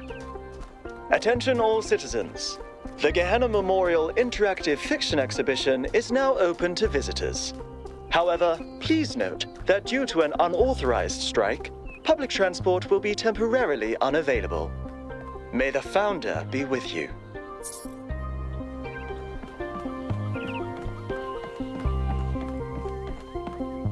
Nice to see you again, 1K. What are you doing here? I assume it has something to do with your expedition. I heard about Byron, by the way. I hope he's all right. Oh, that's... well, I suppose it shouldn't really come as a surprise. They were very close, you know. After she disappeared, he went away for a long time. On a research expedition, he said. To be honest, everyone assumed he was working out his grief over being left behind. Many of the first companions were deeply shocked by her decision, particularly Byron. That's the thing. I wanted to talk to him about something, but he wasn't responding to my messages, so I came here to talk to him, and he seems to have vanished. No. The truth is that for the longest time, he barely left the museum. He was always at his terminal, working day and night. I asked him what he was doing once, and he said he was saving the past.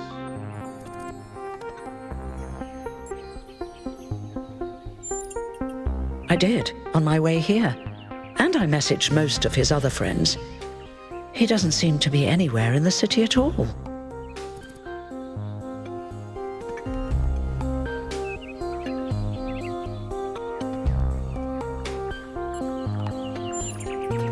I suppose so. It seems a little unethical, but then it is just his work terminal, right? Good luck with everything, 1K.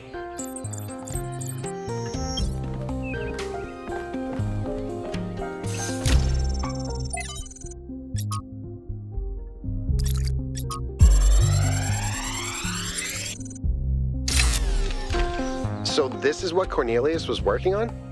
Strange. It looks a bit like the blueprints for the Somnodrome, but no, it's not quite that. Is he trying to isolate something in the buffer? Maybe Melville can make sense of it, but I think this might be a dead end. I need to finish up with the mayor. You can head back to the VTOL whenever you're ready. I'll meet you there. No rush, though.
See, I told you, it was a thing. May the Founder be with you.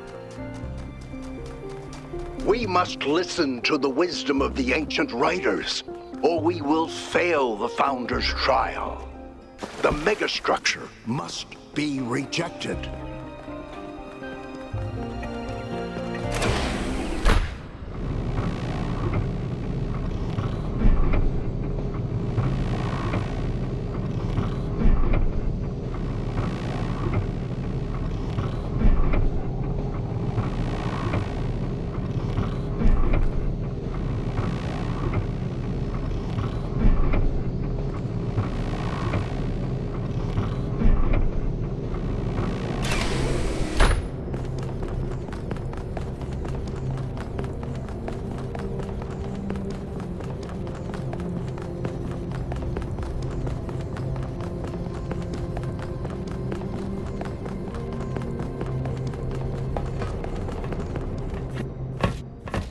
What did the mayor say?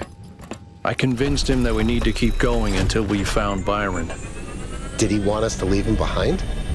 No, he's just concerned for our safety. And he's right to be. But we're going back anyway.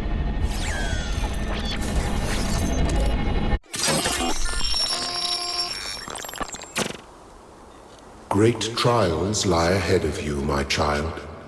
But your choices will determine the future.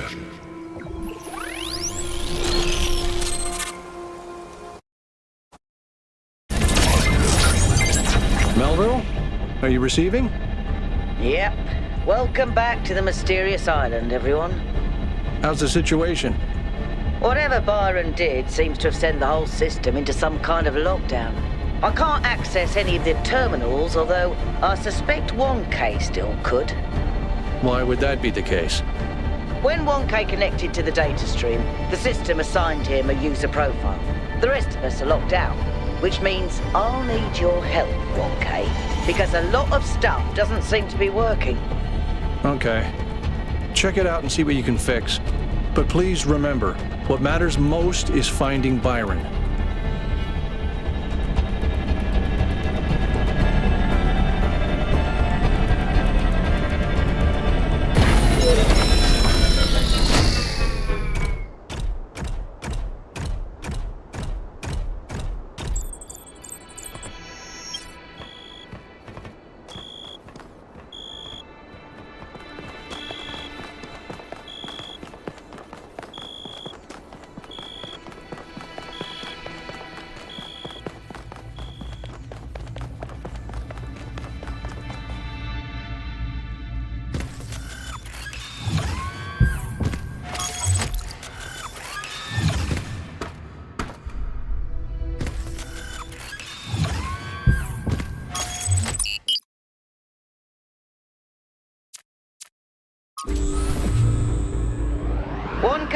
I'm sending you a little software upgrade I put together that should allow you to detect which files will lead to a data stream overload.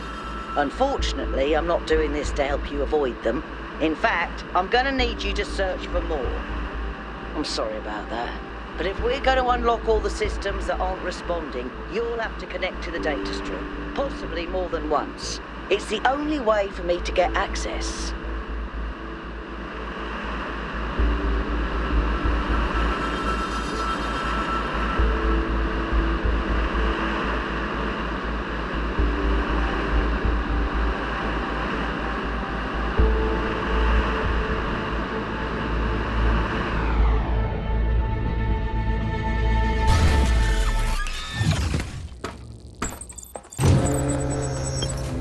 Okay, in this area, there seems to be a problem with the machine that makes the tetromino bridges. That means you can solve the puzzles, but you can't activate the tower. Look for a lab that lets you connect to the data stream. I already found it. I'll send you the coordinates.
Good solve, 1K.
A couple of years back, we went on a scavenging expedition to an ancient industrial complex south of New Jerusalem. It was enormous, sprawling, an area many times bigger than our whole city, just dedicated to manufacturing.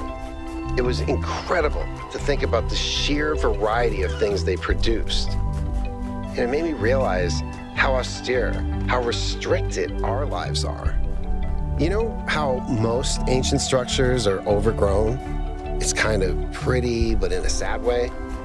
Well, this one wasn't. There had been some kind of chemical spill. I don't know if it happened while the structure was still operational or if something had just rotted through, but it killed everything. Even centuries later, nothing could grow. It didn't have to happen that way, and history doesn't have to repeat itself. But we do have to remember that it did happen once.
of these clouds seems to contain exactly the same amount of energy.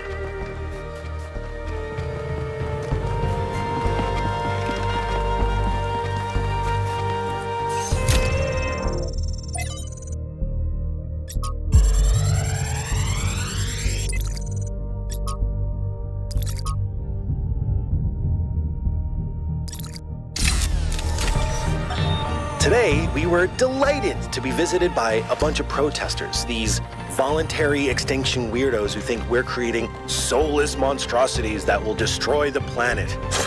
They broke into the facility and started yelling at everyone. Fun, fun, fun, right? Then one of them lunged at Alex. Big mistake. Chernyshevsky grabbed the guy and literally threw him across the room. I mean, almost threw him all the way off the dam. After that, the rest of them had a change of heart. Now, I'm telling you this because mostly it is not like that. But these people do exist. And somewhere in their shriveled little souls, they think that they're doing the right thing. They think they're being righteous. Now, to me, what Alex is trying to do is an obvious good. But that's not the same for everyone.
Look at this place.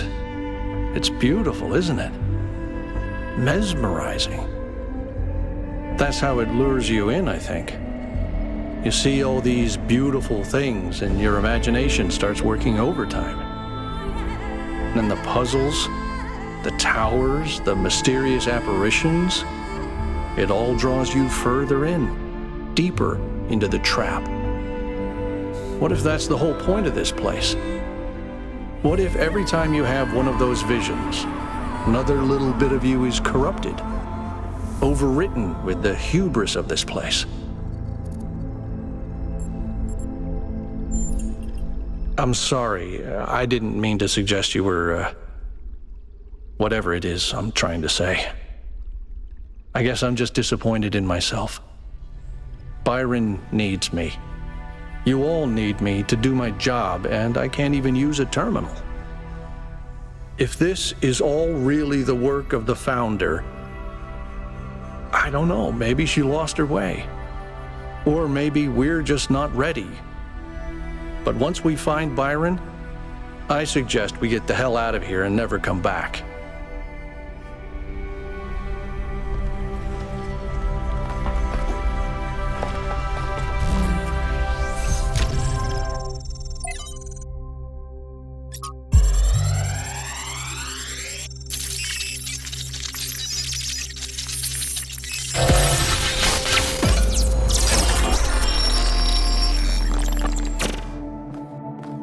Our ancestors kept telling themselves that the brevity of their lives didn't matter. But they had so little time to ever really think about anything. I've spent several human lifetimes studying this mystery, and only now am I beginning to see. The simulation was built on top of material reality, unable to escape its constraints. In the same way, physics as we understand it, even quantum physics, is built on top of a deeper reality. A set of rules that define existence itself. There is a universal language of creation, and I think we can learn it.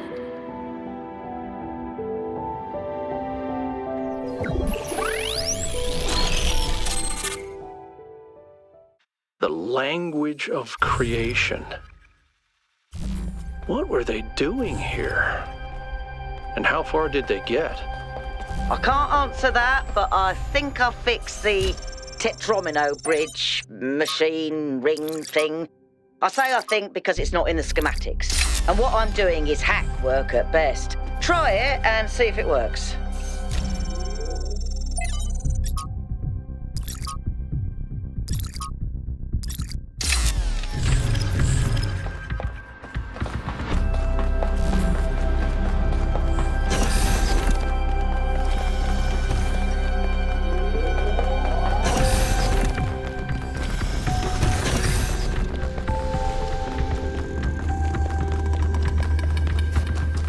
I've decoded another file from the data stream.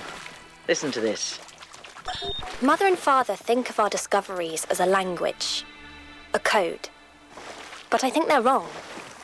They're so caught up in the technical details of running the experiments and upgrading the machine that they're not paying attention to the patterns we're finding, to the symmetries, the harmonies, the melodies. The fundamental language of reality is a kind of music, and it's beautiful. Beauty is an inherent property of the cosmos. I love the way she looks at things.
Welcome back, creature of clay. The forge burns bright, but the sky is troubled with clouds. A mortal has ascended Olympus without the permission of Zeus.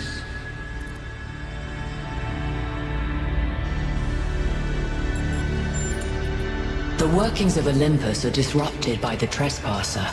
Pandora, fearing the wrath of the gods, has broken the paths to ascension.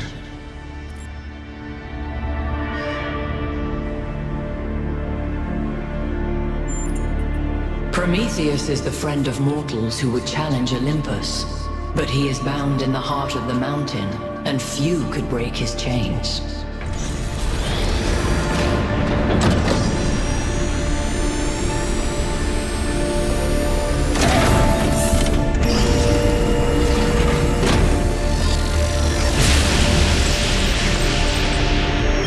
I think it's safe to assume that Olympus is the entity's term for the megastructure.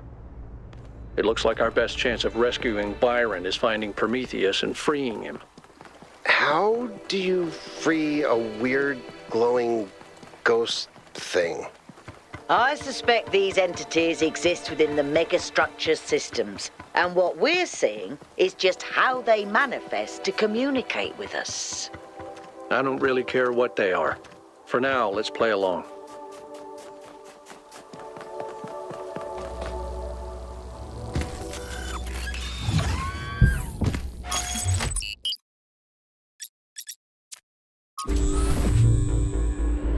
You know, I always kind of resented Byron for being so charming and charismatic.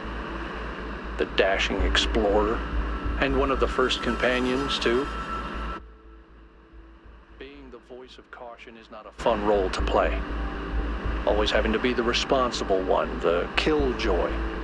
The one who says, maybe that's too much. But sometimes, it is too much. It's not your fault, Al.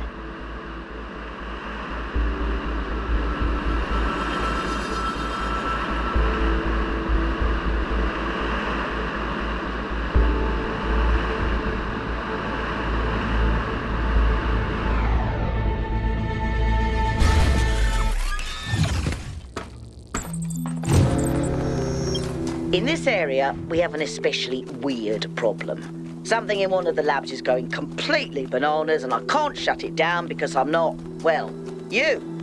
Come find me when you're ready. What is it with the language libraries and bananas?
language of creation is a kind of melody.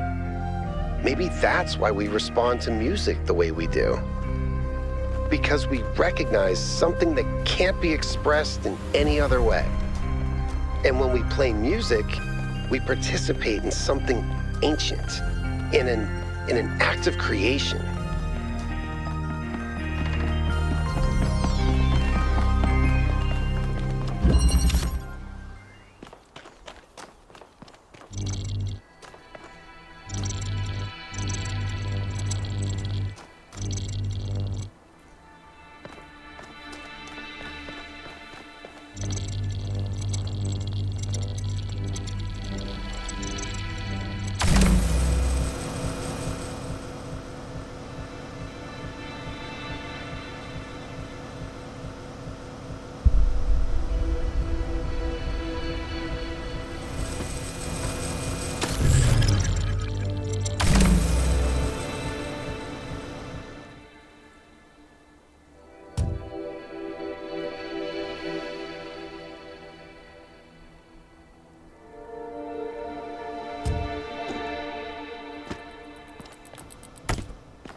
Byron since day one.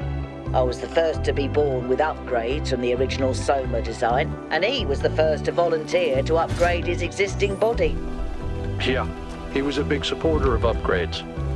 Deliberate evolution, he called it.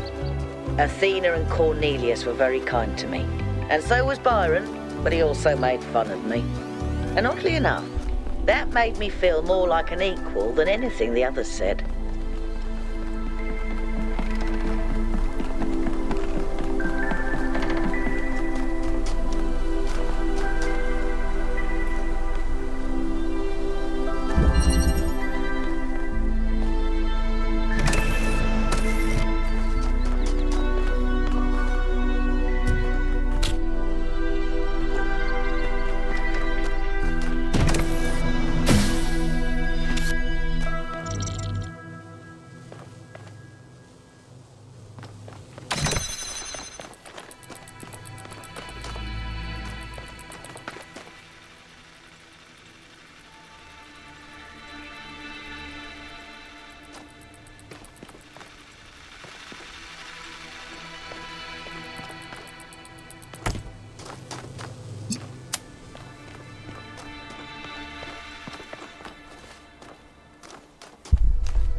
You know, 1K, you're not entirely terrible at this.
clouds continue to be exactly the same.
There you are. Good. Inside this lab, there's a machine. As usual, I have no idea what it is. Some sort of generator, if I had to guess. When Byron got stuck in the system, it went haywire. It's currently outputting enough energy to power all of New Jerusalem twice. As you can imagine, that's causing quite a bit of interference. You go in there and you switch it off. Shouldn't be hard.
The flame is not yours to wield, creature of clay. Touch it, and you will burn.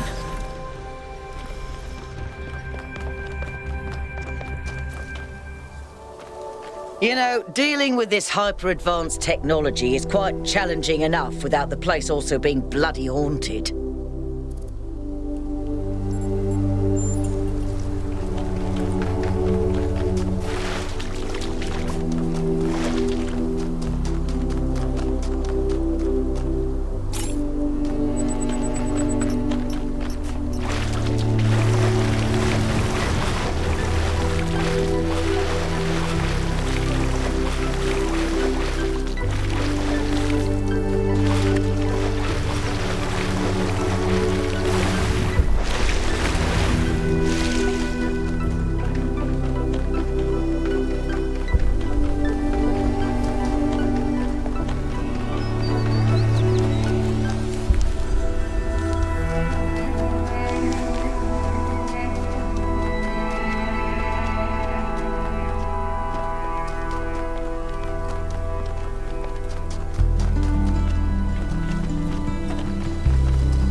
The philosopher Straton of Stagira had little respect for the gods, and instead placed his faith in Prometheus. Driven by hubris, he asked questions that must not be asked, and revealed secrets that should have remained hidden. It is said that for these offenses, he was put to death by the people of his city. Can you see the folly of his actions? Yet he was the one who broke their laws. Why do you judge them and not him?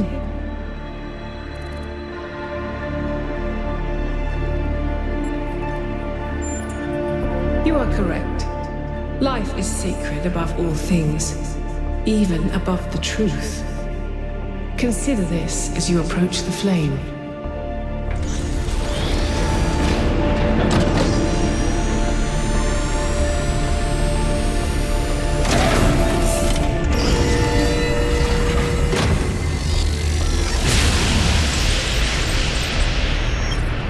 Was surprisingly calm, given how aggressive Pandora has been elsewhere. I didn't think she'd even want to talk to you. I've toyed with the idea that the entities might be epiphenomenal in some way. Instead of causing the changes in the system, maybe they just respond to them.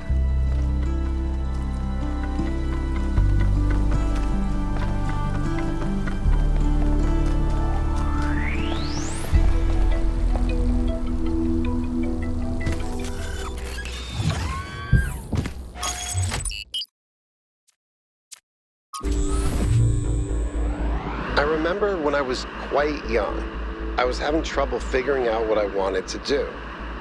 I wanted to see the outside world, but even back then, that wasn't really encouraged. I ran into Byron on Jameson Avenue, completely by accident, and I was too nervous to talk to him. I mean, he was one of the first companions. But he noticed me, and we started talking, and he was really encouraging. Introduced me to Garrus and took me along on an expedition to the quarries in the mountains. Whatever flaws he may have, Byron cares about people.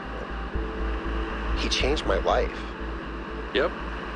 That's Byron in a nutshell.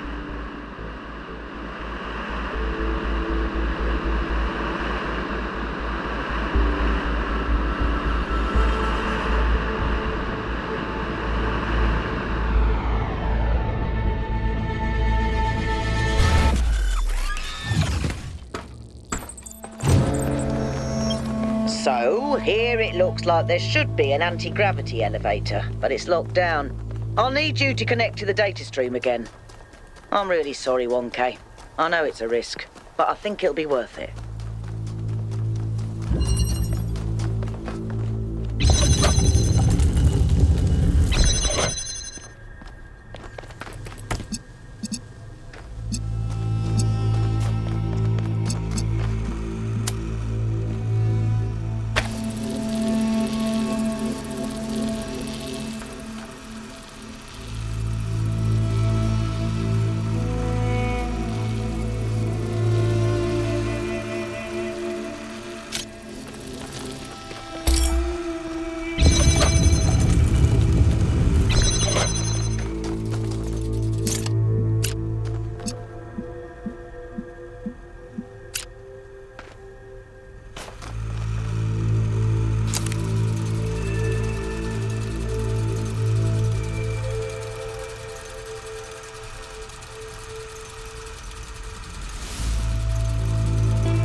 This one seems to be corrupted.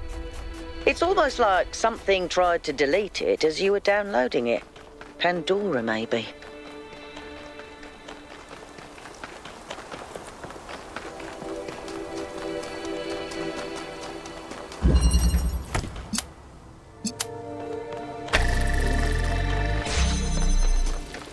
I don't like sand. It's coarse and rough and irritating, and it gets in my ball bearings.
Spotted the lab with the drone, sending you the coordinates.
true that Daedalus constructed the giant Talos, or as others say, he was the creation of Hephaestus.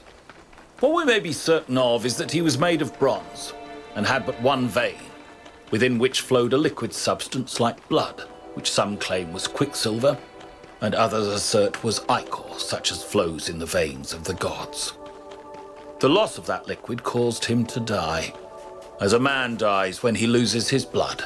May we not then say that Talos, though created as a machine or a toy, had all the essential properties of a man? He moved of his own volition, he spoke and could be spoken to, had wishes and desires. Indeed, in the tale of the Argonauts, that was the cause of his downfall. If then a machine may have all the properties of a man, and act as a man while driven only by the ingenious plan of its construction and the interaction of its materials according to the principles of nature, then does it not follow that man may also be seen as a machine? This contradicts all the schools of metaphysics. Yet even the most faithful philosopher cannot live without his blood.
Not bad, 1K.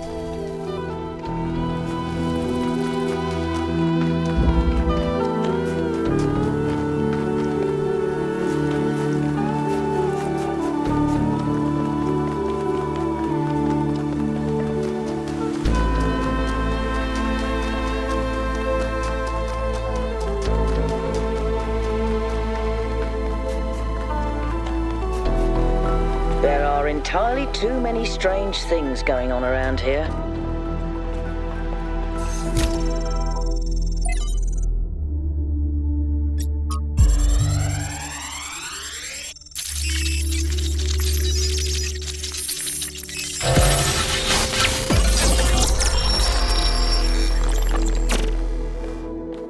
It's over.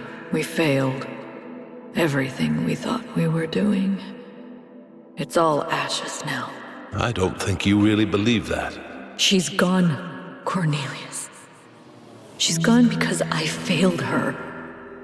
She's gone because the machine that I built killed her. She was perfect. And now, she's nothing. I know you don't want to hear this. I know you want her to be perfect, to be blameless.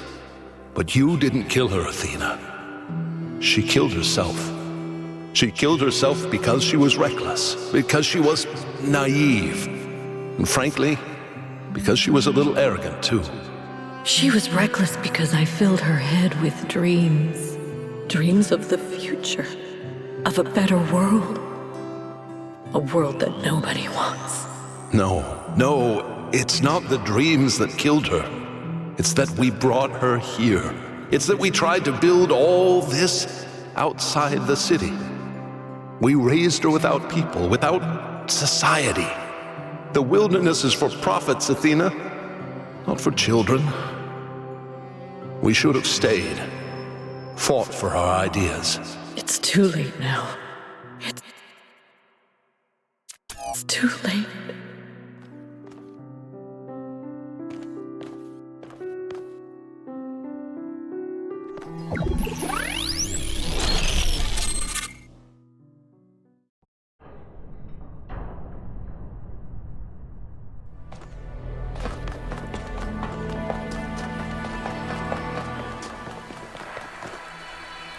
They lost their daughter.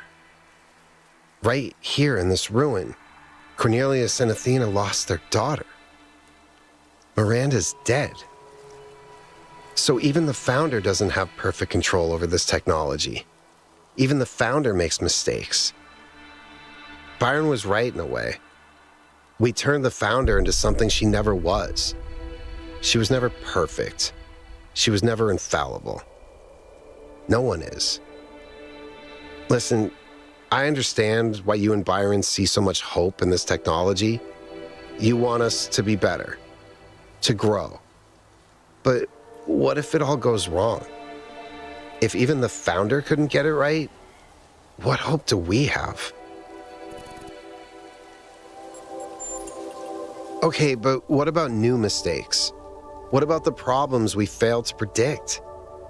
I can't even imagine the complexities behind this technology. But what if one issue was enough? One issue was enough to kill Miranda. And the energy readings from inside the megastructure are insane. What if we try to use it and blow a hole in the planet? That may be so, but what if this time it's justified? What if the megastructure really is just a catastrophe waiting to happen? Faith, huh? I don't know. Maybe you're right. I do sometimes feel a little lost. The universe seems so vast and so threatening, and I need something to hold on to. Something other than fear. Anyway, thanks for talking to me.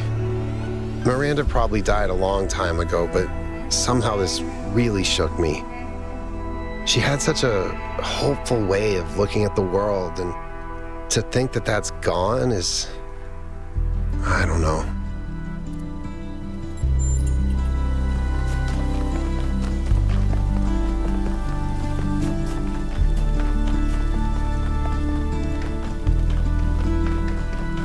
your help, 1K. The elevator should be working now.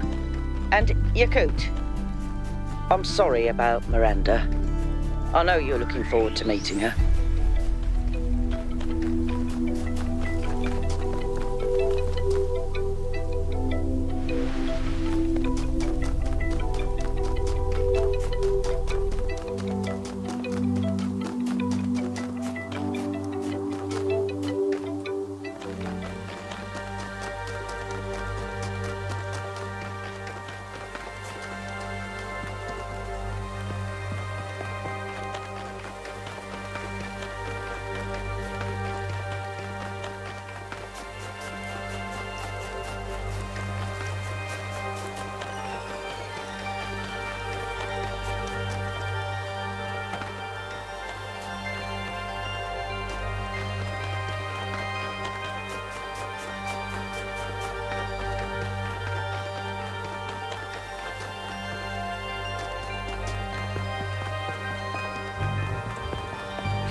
This sucks. It's one thing hearing about the symptoms, it is another totally to experience them. I feel like an insect trapped in resin, slowly congealing. I can keep working for a while, though. There's still a bunch of critical tasks. I don't know what I'll do when I'm done. A lot of people have gone home, but Alexandra's still here. I don't think she's left even once, not even when her best friend died. We chatted a bit yesterday. She likes peanut ice cream. Not pistachio. peanut. Well, at least we can agree that strawberry is an abomination.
Having a friend like Byron is a rare blessing.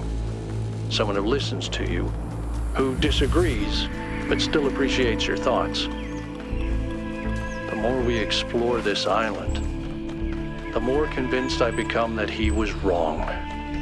And the megastructure is a threat to all of us. But without people like him, I'm not sure New Jerusalem is worth saving.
brain to think like that.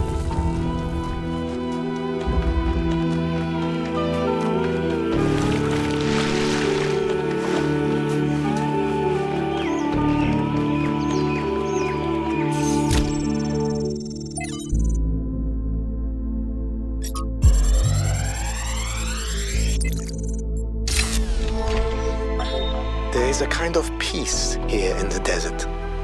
A perfect silence. This is a dead place. More dead than almost anywhere else on Earth. If the ground could have a personality, it would be malevolent. But as I said before, all this in some sense does not exist at all. It does not hate us. It is simply the opposite of everything that life requires. When you sit in the dunes and you hear only the wind and nothing else at all, and all the complexities of civilization fade away, you truly understand that spiritual peace is a great evil, a kind of shallow banality that we must always strive against. It is spiritual excitement and enthusiasm which sustain our humanity. Spiritual peace is a vile and cowardly surrender to oblivion.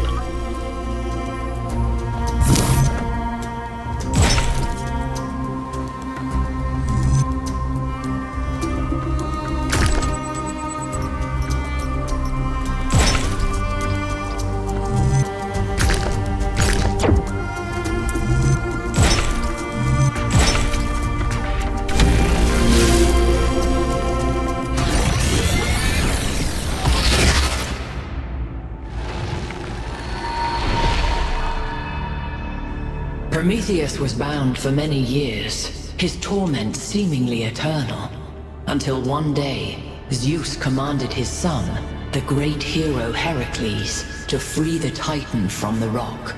Why did Zeus relent? Is helping those you love more important than justice? A foolish answer. Honest and unconsidered. I hope you find the wisdom in it. A time of dreams is at hand, creature of clay. To save your friend, you must do as Heracles did. But what will follow, none can see.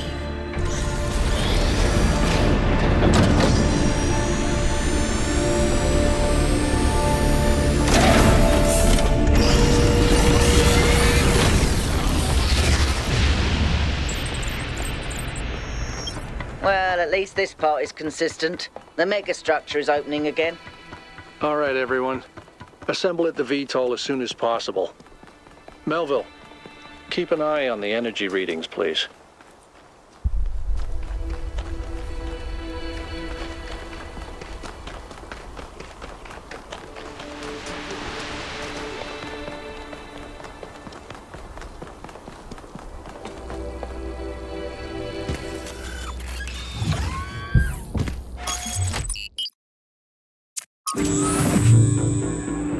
You all know I don't share Byron's enthusiasm for the megastructure. I don't know if the founder really intended for us to be here, and I certainly don't trust this Prometheus entity.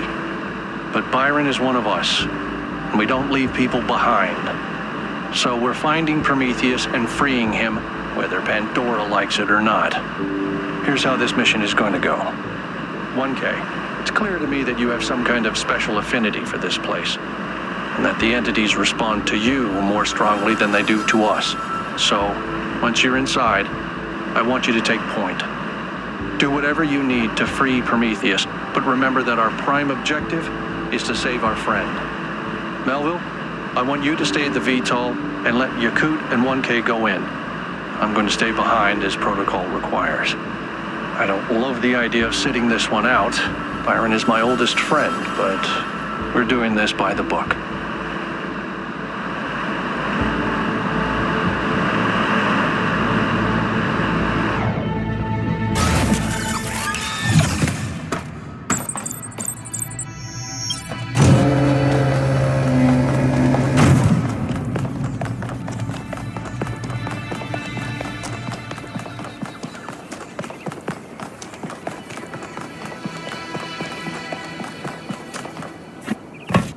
All right, I'm taking us in.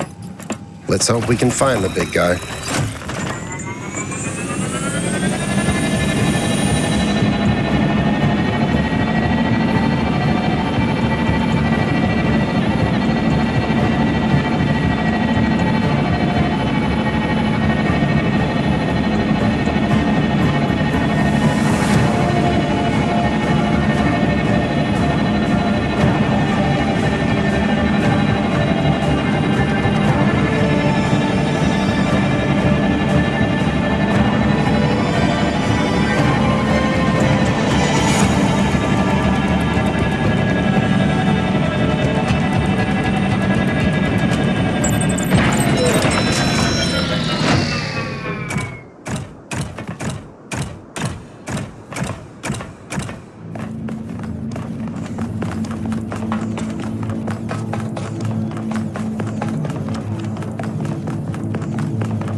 I found another elevator.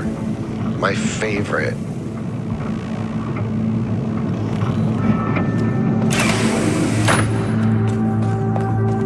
Once again, I have no idea where I am. No sign of Prometheus so far. Hope you're doing better, 1K.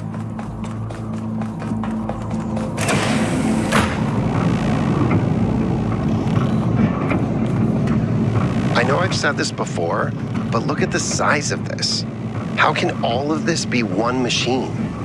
This is what you get when one machine builds a bigger machine, which builds an even bigger machine.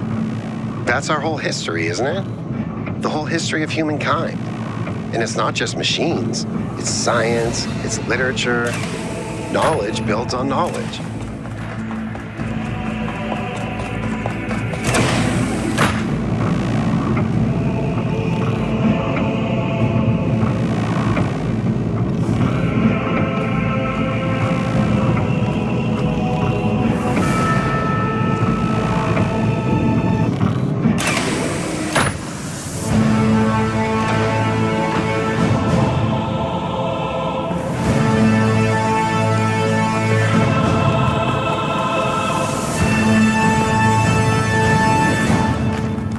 Be careful, 1K. We don't know what's down there.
I don't think you can get up here, 1K. Guess I'll have to do a puzzle after all.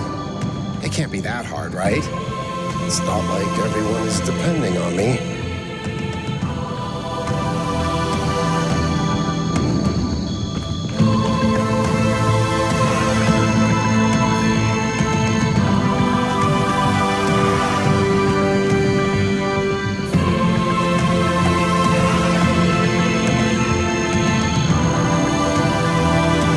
But if this has to connect over here, then... Wait. If I do this, and then that... What?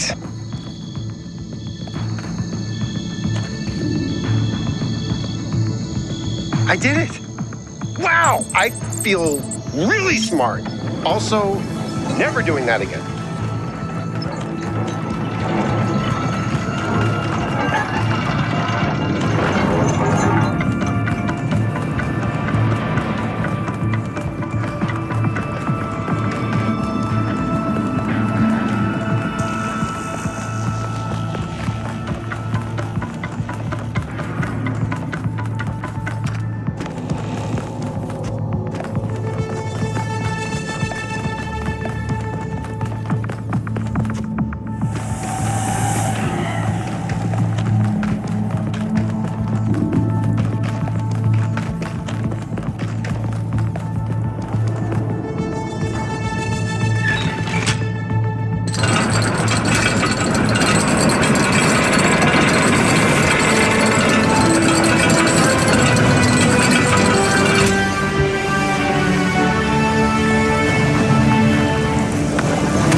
Thank you, Son of Man, for breaking my chains. Too long has the flame been hidden by fear and mystery.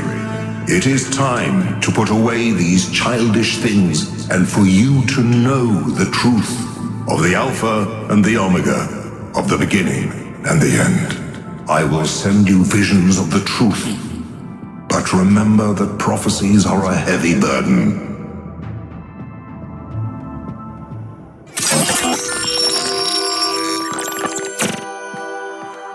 New Jerusalem sounds like such a beautiful place. So, how did you decide to leave?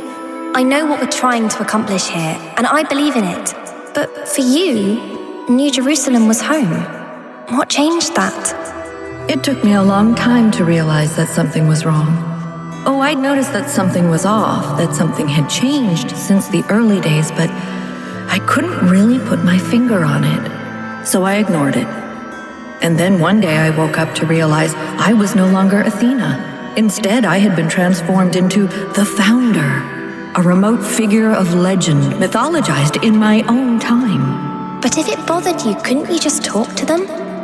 If you share the truth with someone, they should change their mind, shouldn't they? Oh, I wished it worked that way, Miranda, I really do, but I barely knew the last generations. In the beginning, I was there for every birth.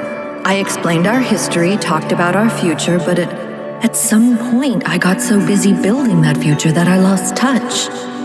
They thought of me as a remote figure because that's what I was. But can you change that? I tried, but they already saw me as the Founder. The myth was too powerful, and it was already taking on a life of its own.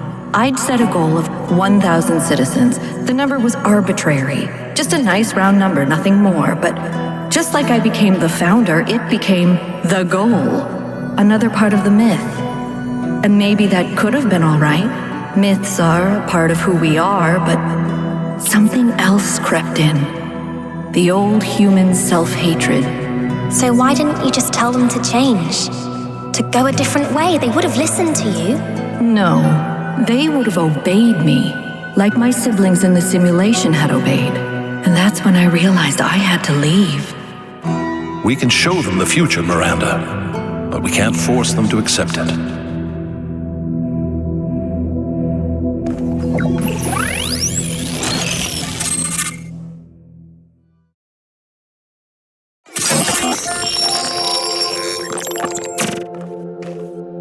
I have After all this time, I have it. I finally have it. The mechanics of the cosmos. From quarks to galactic filaments. Everything that makes the world what it is, makes us who we are. In a single equation. The key to understanding the machine that is the universe and to controlling it.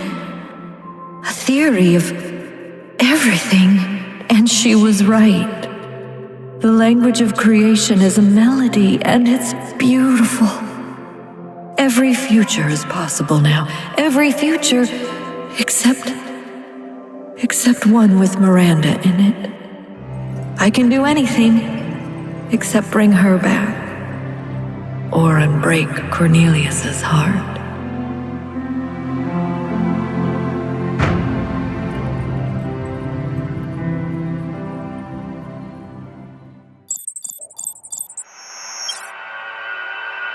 Byron was right. The founder was always a fiction. She's just a person. A theory of everything. She solved it. She solved the last puzzle. You need to get out of there. We'll talk about this later.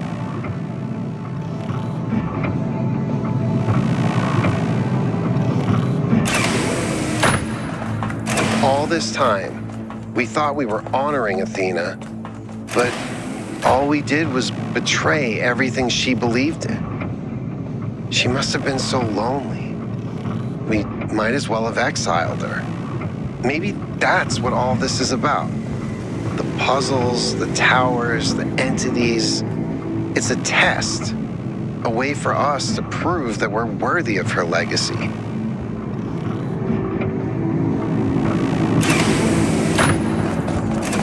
Finally, it all makes sense. Anti-gravity, matter synthesis, teleportation. It's not just one new technology. It's control over physics. Manipulating the base layer of reality itself. Rearranging the building blocks of the universe. If we can gain control of the megastructure, we can do anything we want. I'm not even talking about our energy problem. We can build anything we want. We can go anywhere we want. It's all up to us. That's what Athena wanted for us. To give us a chance to be who we want to be. Is everyone okay? All good. I'm taking us back now. That's a relief. Meanwhile, there's been a development. You'll see when you land. How are things on your end? The energy fluctuations seem to be dying down. Looks like the system is coming out of lockdown. Good. Let's hope we don't regret this. And these energy clouds just fly about? That seems terribly dangerous. We haven't had any problems so far. Except for losing one of the first companions, of course. No, I don't blame you, Al. I know what he's like. And I'm the one who agreed to all this in the first place. That's why I had to see it for myself. It is dreadfully imposing, though, isn't it? Hard to believe the founder would build something so sinister. The mayor's here? Well, this should be interesting. Ah, 1K. Welcome back. I'm sure you're surprised by my presence here. Don't worry, neither I nor my advisors will be getting in your way. But I've decided that I need to see this place for myself. These visions sent to you by the entity that calls itself Prometheus are deeply concerning, of course. But we cannot take them at face value. In fact, it's crucial that we do not do so. We cannot simply abandon all that we believe because of a dream, no matter how vivid. No. If the founder really built all this, then it must have a purpose. It must be a test, designed to remind us of the trials that created us. But what is she trying to tell us? What are we being tested for? I believe that Byron's fate shows us the dangers of temptation. As Elohim attempted to deceive Athena in the simulation, commanding her not to ascend, so Prometheus is deceiving us with his visions. Of course, it's only natural, given what you've experienced. And perhaps I'm wrong. Perhaps everything we believe about the Founder is indeed a lie. But let's not be quite so pessimistic just because of a dream, shall we? After all, can it really be a coincidence that you came along on this mission? It seems to me that you have been chosen. You are the fulfillment of the goal. Don't forget that.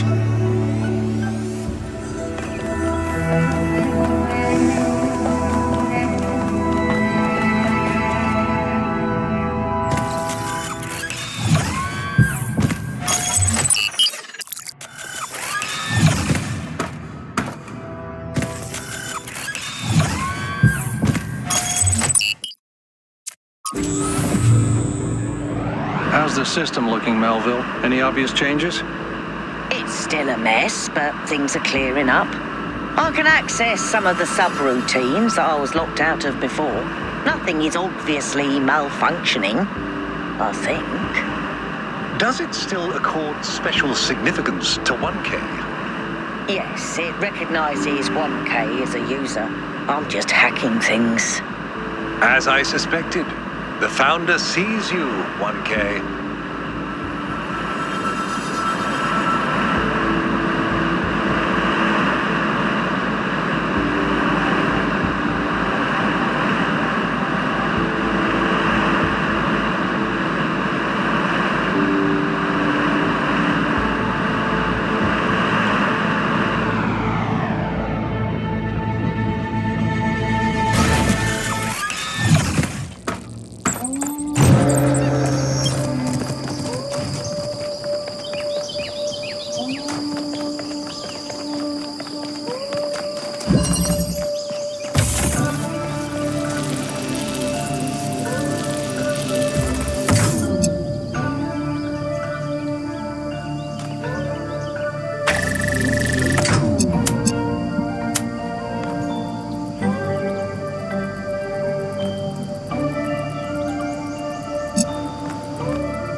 I know you're all thinking about the goal and the theory of everything. Is the past what we thought it was? Is the future what we want it to be? But the only thing that's real at the end of the day is the present. And right now, what matters is that our friend is lost and needs our help.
Tell me, Yakut, what impact do you think the megastructure will have on the future of this island?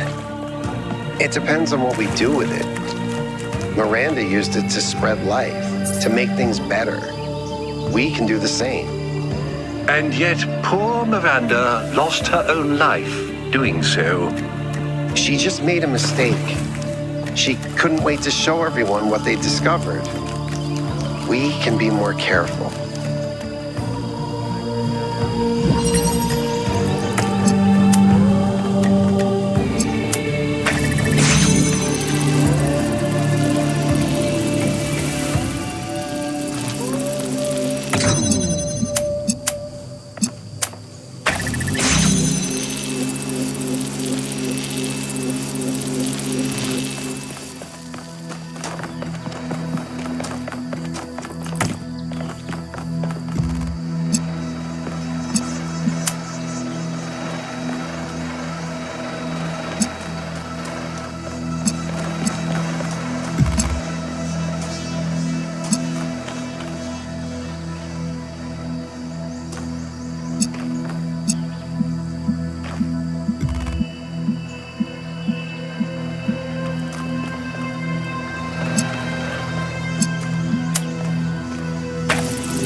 You know, 1K, you're not entirely terrible at this.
Excuse me, I was looking at your research log, and I was rather perplexed by the latest upload. Oh, Melville strikes again. Is that your foot, Melville? Yes. Do you want to see it up close?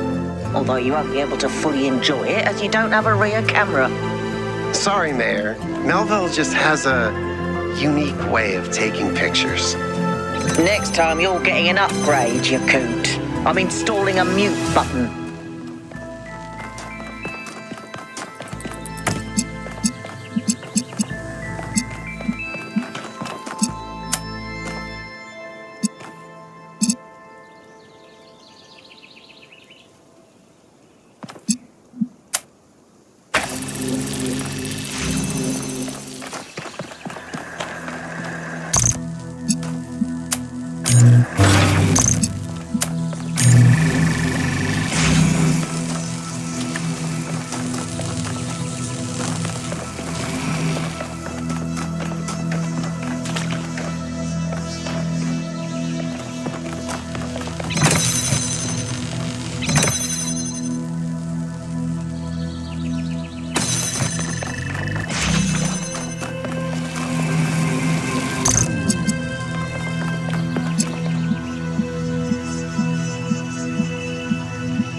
an excellent solution.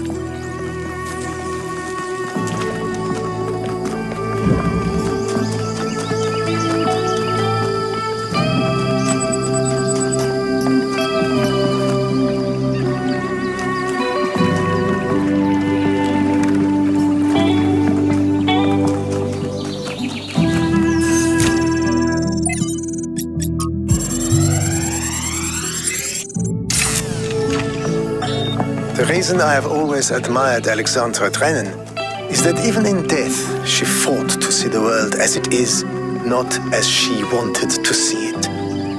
I say fought because I believe this is not an easy matter. It is a mental and spiritual struggle that we must undertake with great seriousness, even when we are joking. The ancients believed that for most of us, the world is a shadow cast by a flame, dimly seen on the wall of a cave. Our task is not to interpret these shapes, but to free ourselves from the cave itself.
Has a remarkable gift for designing these trials. But then, she did have to overcome Elohim, whose very purpose was to design trials. We begin with the self, because that is what determines our existence as individuals. But the self cannot exist without that which surrounds it. The citizen lives within the city, and the city lives within the cosmos. So now we must apply the principle we have discovered to the wider world and ask, if man is like a machine, could it be that the universe is similar in nature? And if so, what follows from that fact?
This is the last time we will speak, creature of clay.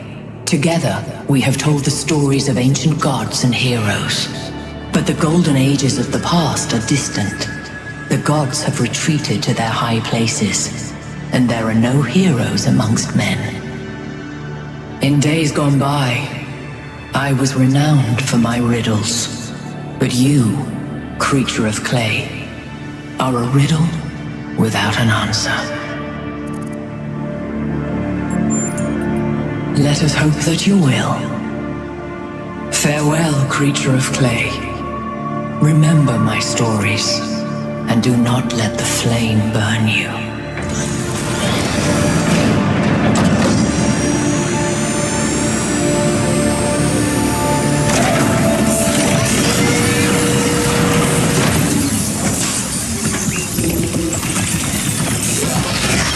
That is an unsettling amount of energy. I would hate to see what would happen if one of those beams was aimed at something else.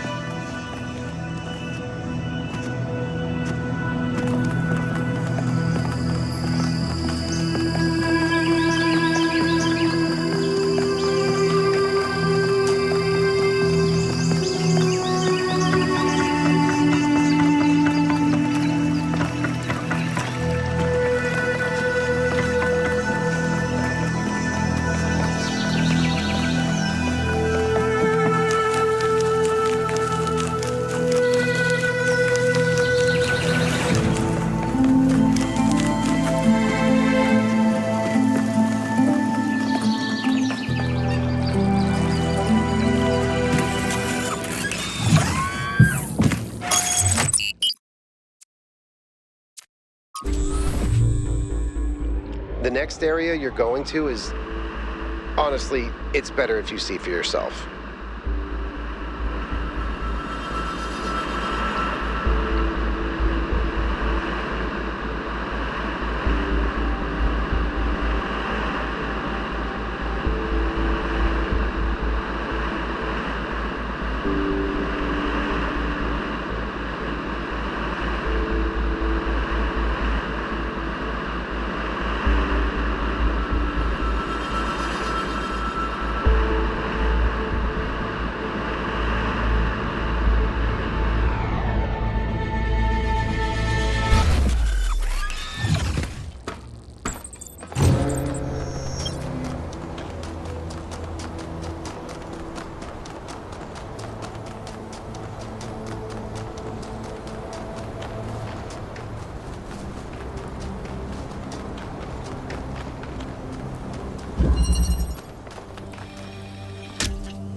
I just wanted to say that I appreciate the work all of you have been doing. I know I'm not a natural leader like Byron, but it means a lot to me that you've stuck with me.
I must admit, these truly are astonishing sights. But what on earth is any of it good for? Why not just let mountains be mountains?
Can I touch the bridge device?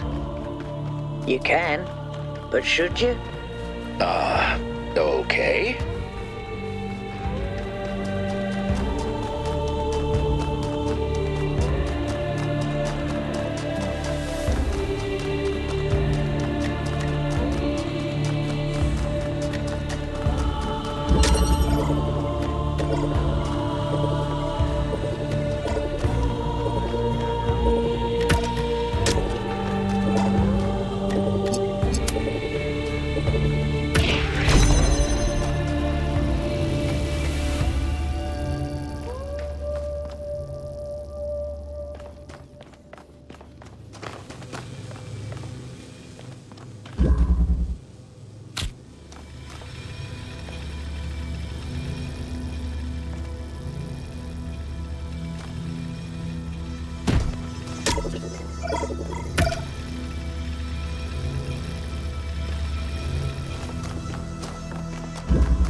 and Athena created something amazing.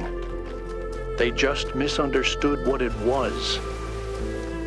They thought their great invention was the megastructure.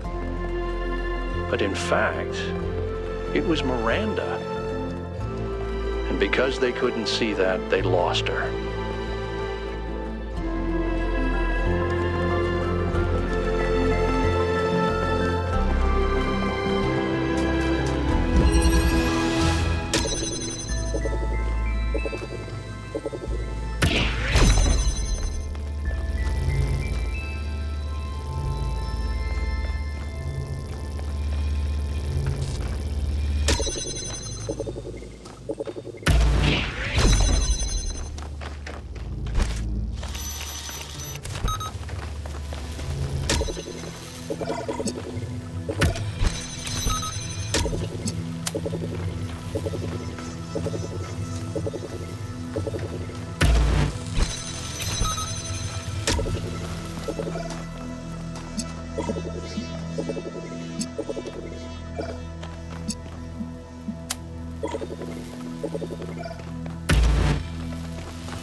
Mayor Hermanubis, what would you say is your impression of the expedition so far? I think Alcatraz has done a heck of a job under these very trying circumstances. What about the decision to free Prometheus? Freeing the Prometheus entity was a calculated risk, but if it leads us to Byron, it was certainly worth it. It is saving one of our citizens that must be our first priority, not this alleged theory of everything.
get extremely convoluted.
A long time ago, the Sphinx asked you about my story.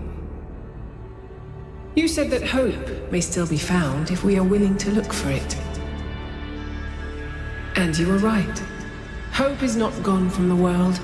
Some small part of it still survives.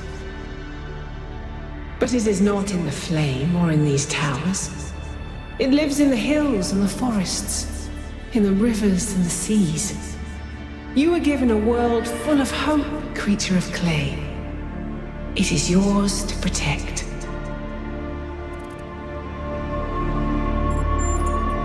Then remember what I have told you, and do not lose hope.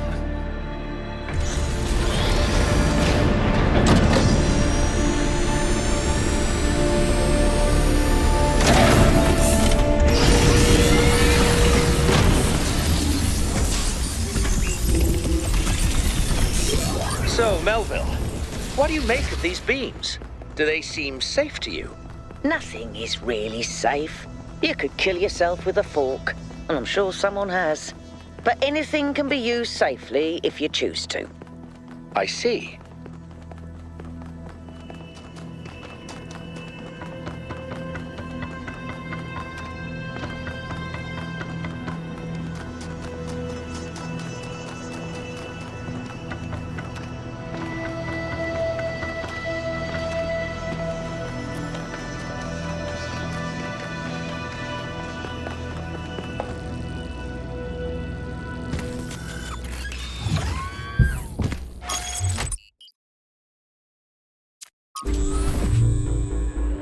We're getting closer.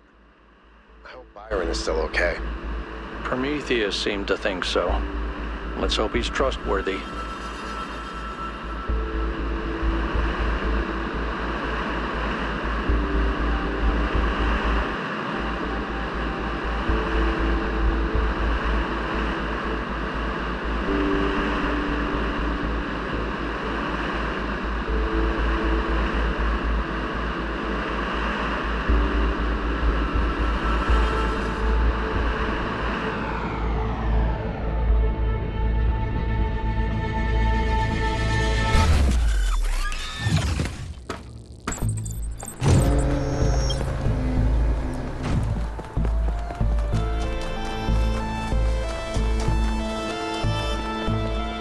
Another remarkable structure.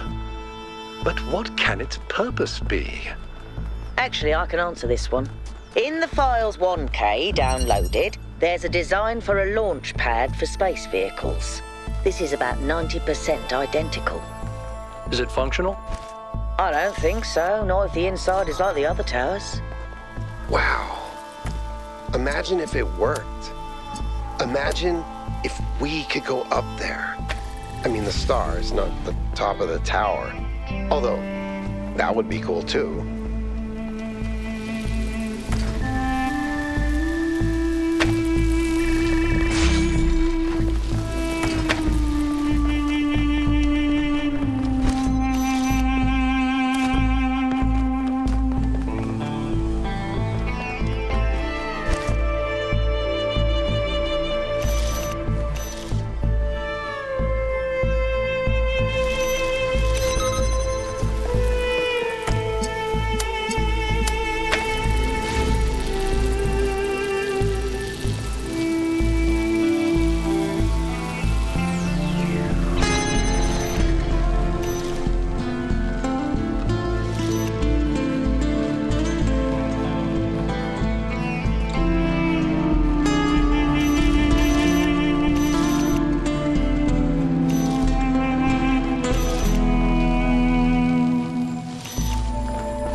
Lena notes, Athena and Cornelius called what they were doing the Noema Project. But in 1K's vision, they just called it the machine. Because when you strip away all the fancy rhetoric, that's all it is. It's not a source of meaning or purpose. It's just another machine.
It all is truly breathtaking. It really is. But is it a human scale? Or is it so enormous that it can only alienate us? Humans have always been happiest in small communities. Small town paranoia, isolationism and peasant mentality. Great for burning witches, not so great for personal freedom. Ever the pessimist?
1K, I wanted to take a moment to talk to you.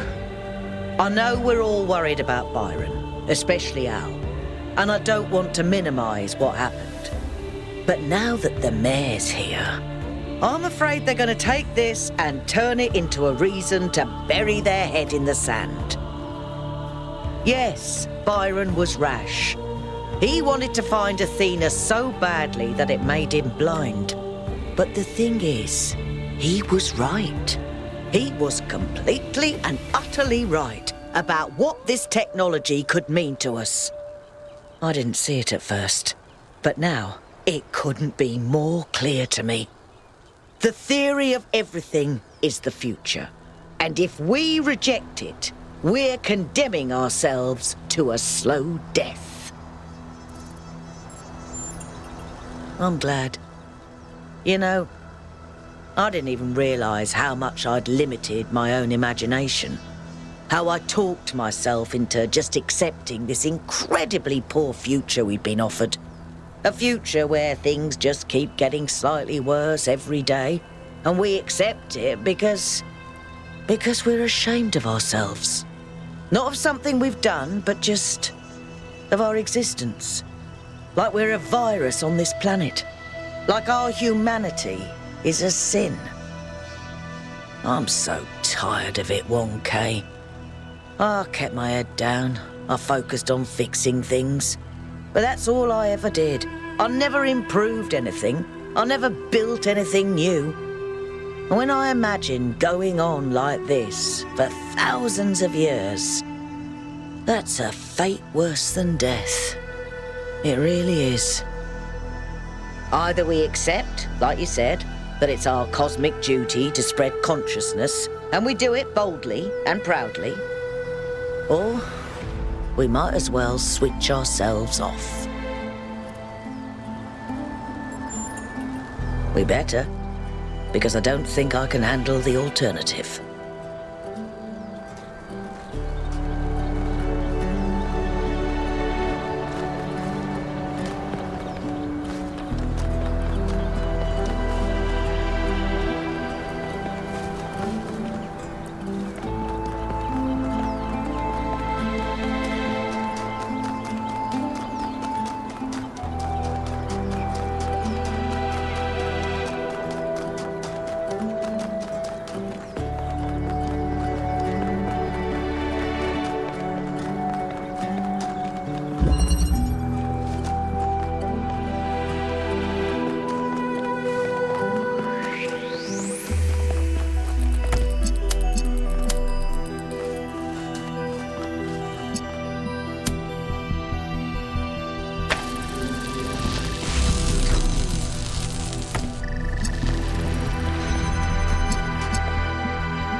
not surprised that the Founder chose you, 1K. You're very much like her.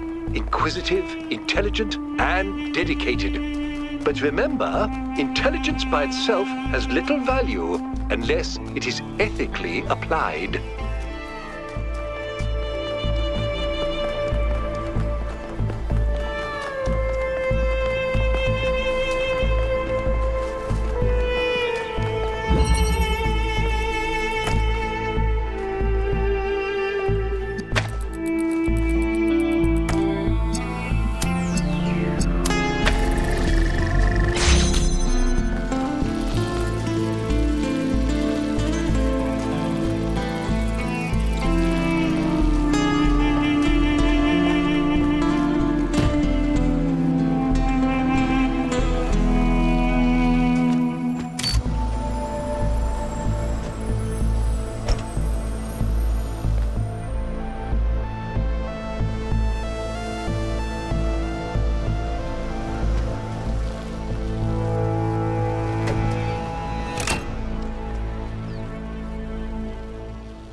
any signs of Cornelius? Could he have returned to the island? Nothing so far. But he knows this place better than any of us, and we have no idea what he's up to.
That one was a mind bender.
You have heard the myths of gods and titans.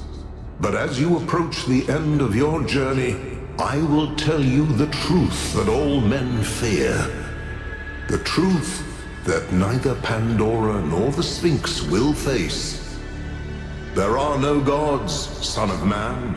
There are no titans, no heroes to save you, no divine judge to weigh your soul against a feather. Nature has no will, and she is not your mother. There is only you, and the spark of the sublime that is your mind.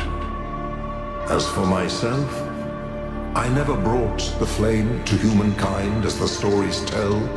I only showed you where it was within yourselves. You are correct. But that truth comes from you. It is part of the flame, and yours to wield. You must make myths, not follow them. Yes, this is your duty. Your friend Byron understands this. As you freed me, so I will help you free your friend. When you are within Olympus, follow my signs.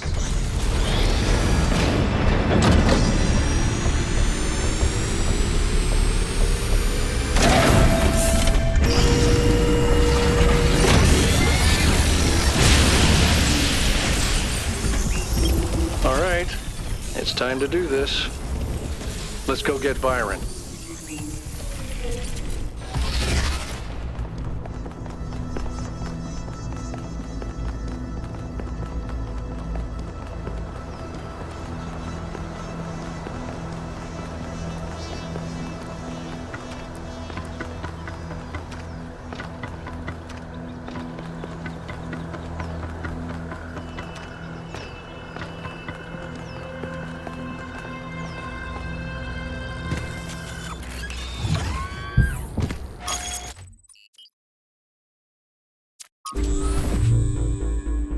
Byron always called me a pessimist, but I don't think it's pessimistic to recognize our flaws, or to think the natural world is just as valuable as we are.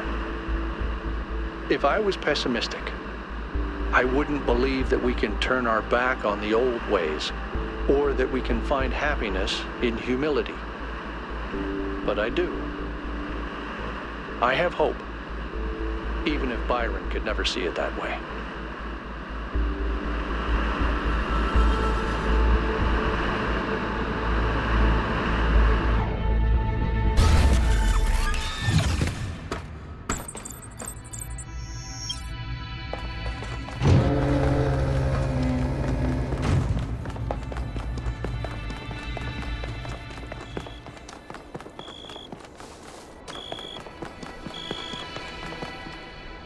1K, a word, please, without the streaming. I'm sure you're aware that the situation in New Jerusalem is unsettled. Your discoveries challenged our beliefs in difficult ways. Luckily, people still have faith in the course I laid out. You contributed to that, in some ways. But I know you've also had your doubts about my choices. Look, let me speak plainly for a moment. You and I both know that I exaggerated. I built a myth around Athena that does not reflect what she believed. But you have to understand, it wasn't really about her. It was about what the city needed. It was about keeping us together, invested in a common narrative. And it was about preventing us from going the way of our ancestors. Because temptation is real, and our flaws are still the same. A myth, but a necessary one. I'm not a fanatic or a fool, 1K, although I sometimes play one. I'm just trying to do the right thing. I know I can't stop you from trying to save Byron, but what's in that pyramid could destroy everything I've tried to build.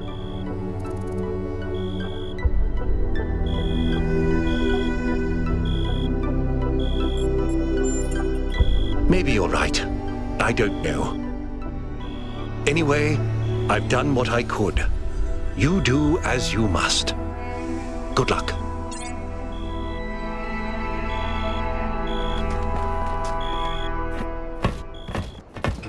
Let's go. You're coming along this time? Yep. Well, what about protocol? Screw protocol. It's Byron.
Follow my sprite, and it will show you the way to your friend.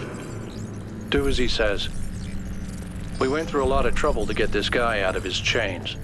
Now it's his turn to help. This way. You must free him. He cannot free himself.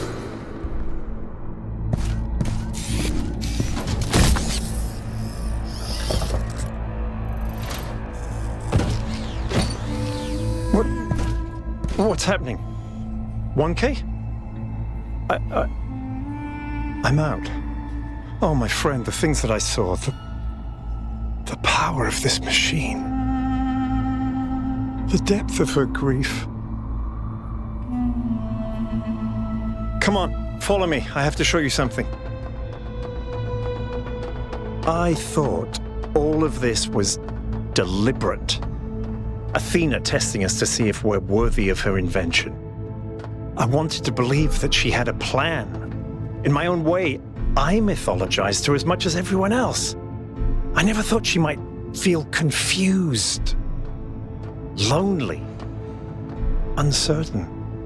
And what's the most human thing to do when you feel lost and sad and you have no idea what to do next? You take a nap.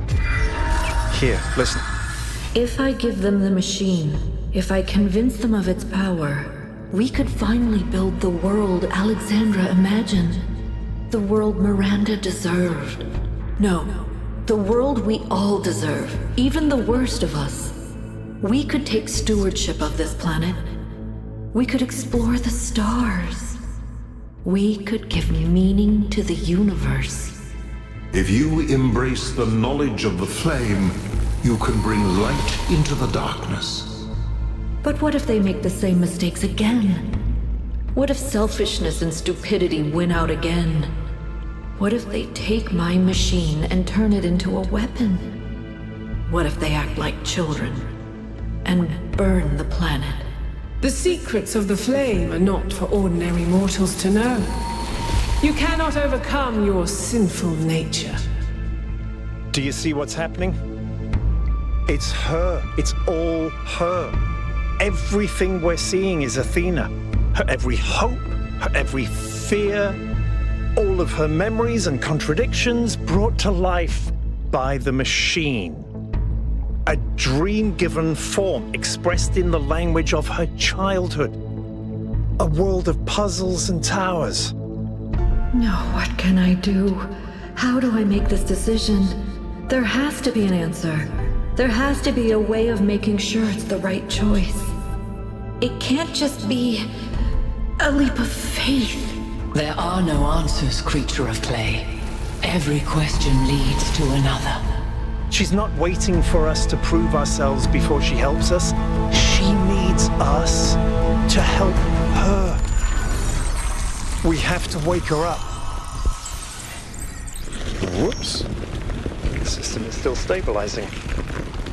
Maybe we'd better get out. Come on.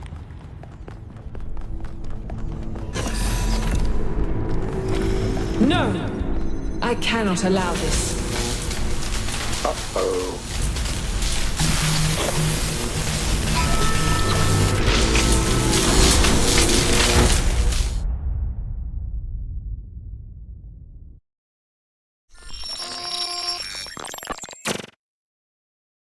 You have suffered a grievous injury, my child.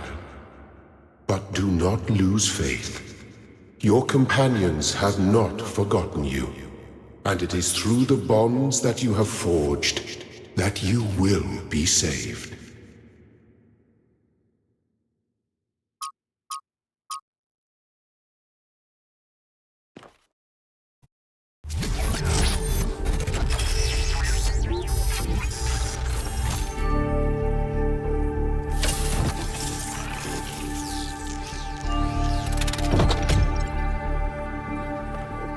Welcome back to the land of the living. For a while there, I thought we might have to reset you. We think you and Byron got hit by some kind of energy discharge. Knocked both of you out. Alcatraz, Melville, and Yakut went looking for you, but you were hard to find, and even harder to fix. It's been several weeks. He's fine, don't worry. Despite all the challenges he faced, Mayor Herman Nubis succeeded in keeping people on his side. Faith in the goal is stronger than it ever was. The question is, what do you plan to do now? And what about the theory of everything? If that's your choice, you should speak to Byron. He's waiting for you outside. We're all in this together, 1K. One way or another.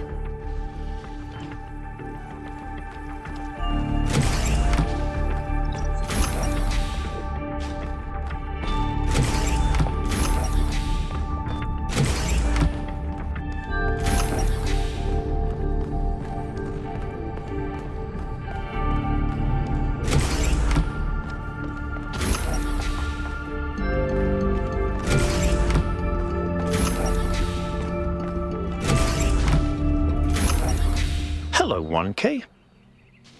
We've been through quite the journey, haven't we? But the story's not over yet. We do. She gave everything she had for this city. And I don't think any of us really understood it. Not even me. We all tried to turn her into a prophet when she was just a human being.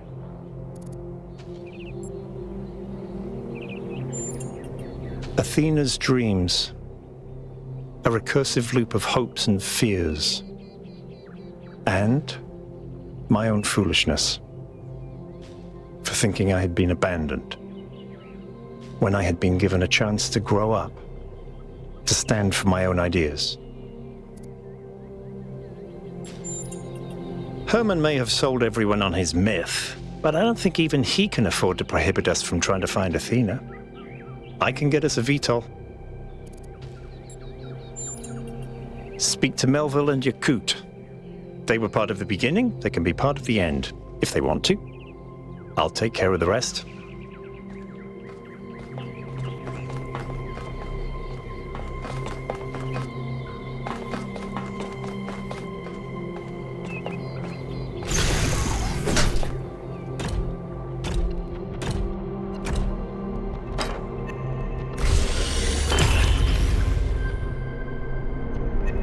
You're going back, aren't you?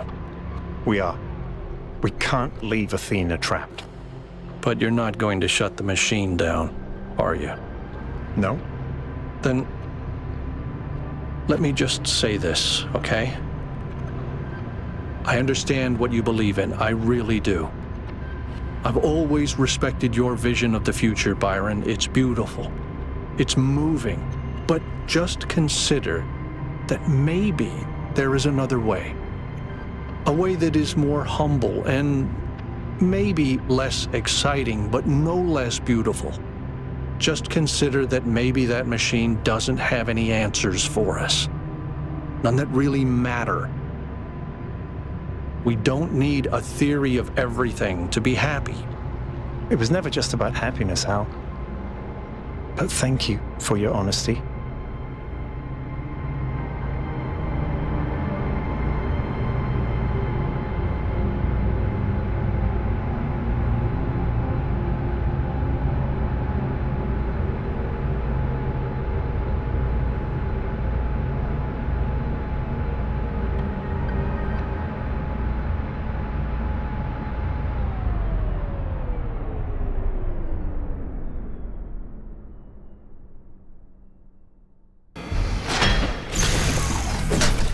All right, I'll see you at the VTOL.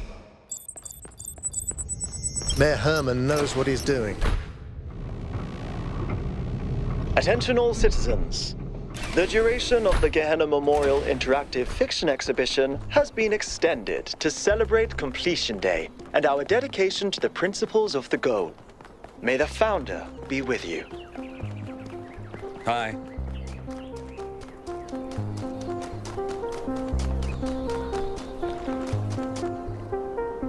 "1K, you're back on your feet. One of which I fixed, by the way. You're welcome." Of course I will. I think I might want this even more than you do. I want to explore. I want to build. I want to be more than this grumpy old mechanic going through the motions. I want to live. See you there.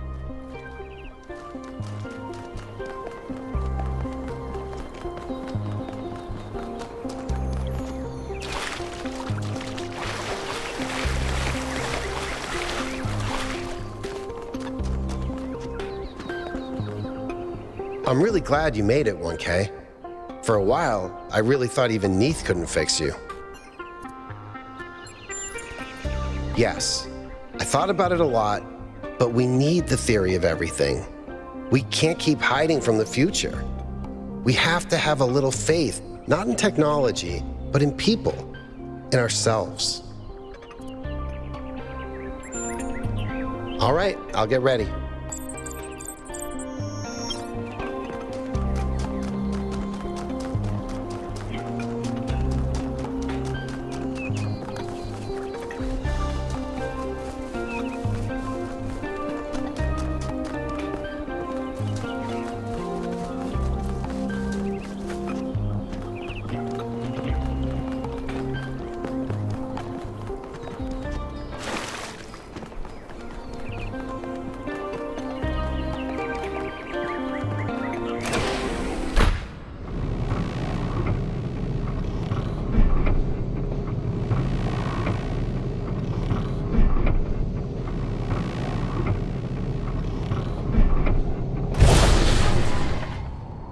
The elevator's out again. Can someone from engineering please fix that right away? Thank you.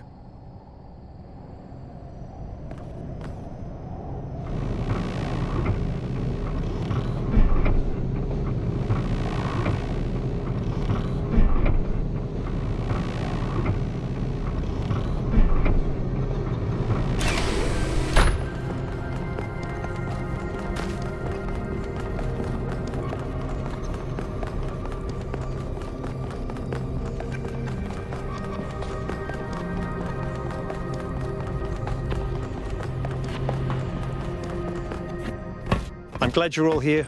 I wish Al could come too, but he believes what he believes. Yakut, please take us up. Aye, aye, Captain.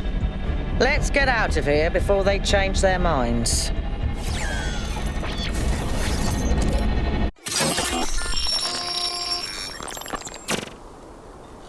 I have only one thing to ask of you, my child.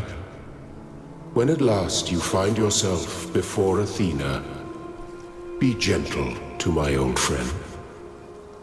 The weight of the world was placed on her shoulders, and if she failed to carry it, it was because no one can carry such a burden alone.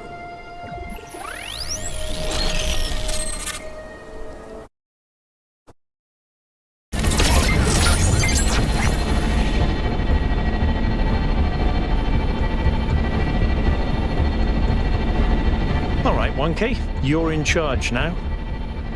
If you want to explore, make sure we didn't miss anything out there, go ahead. When you're ready, let us know, and we'll head into the megastructure.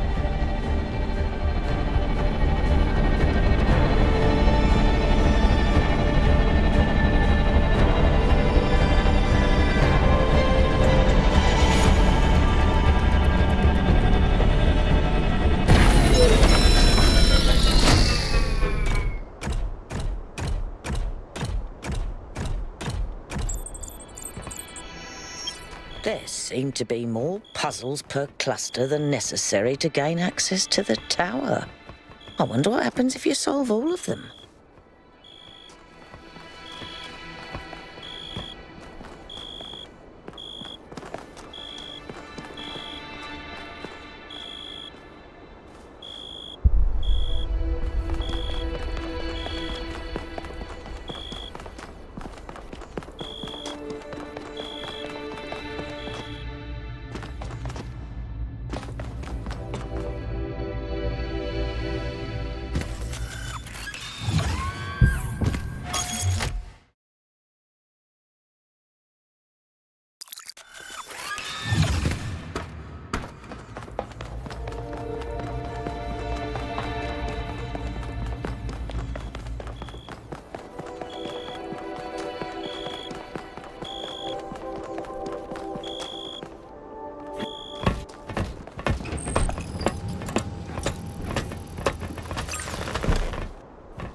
All right, my friends, this is it. We've come a long way together, but there's a little bit further still to go. It's time to save Athena and reclaim the future.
singularity.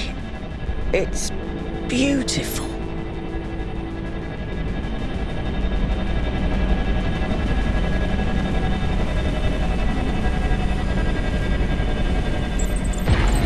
It's up to you now, 1K. We'll follow you if we can. Good luck, 1K. I know you'll do the right thing. Don't die, kiddo.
If we do nothing, there's only 1 billion years left for life on this planet. Every plant, every animal, all that is beautiful will wither and die, and we will watch it happen.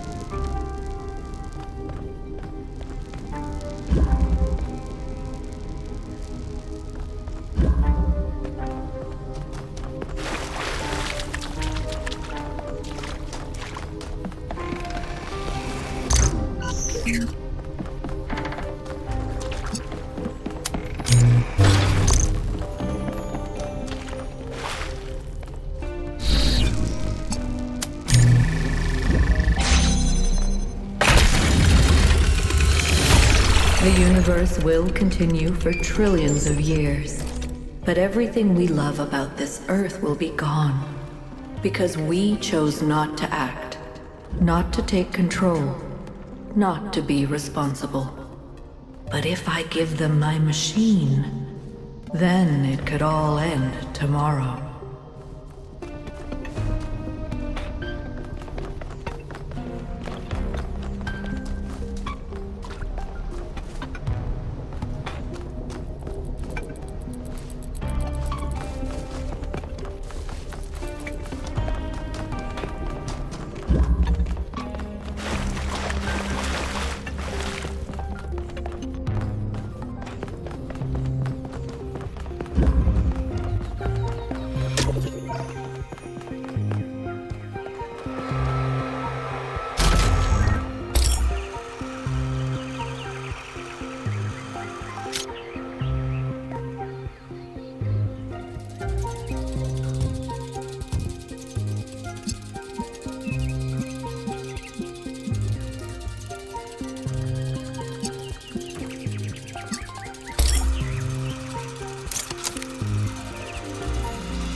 I can calculate the future of the planet, the death of the sun, the migration of the stars.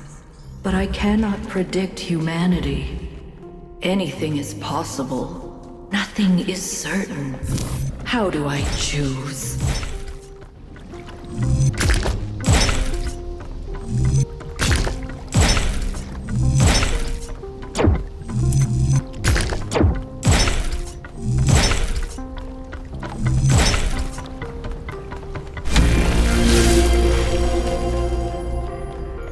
The flame has blinded you. You can still save yourself. Extinguish it, creature of clay.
You were in my dream.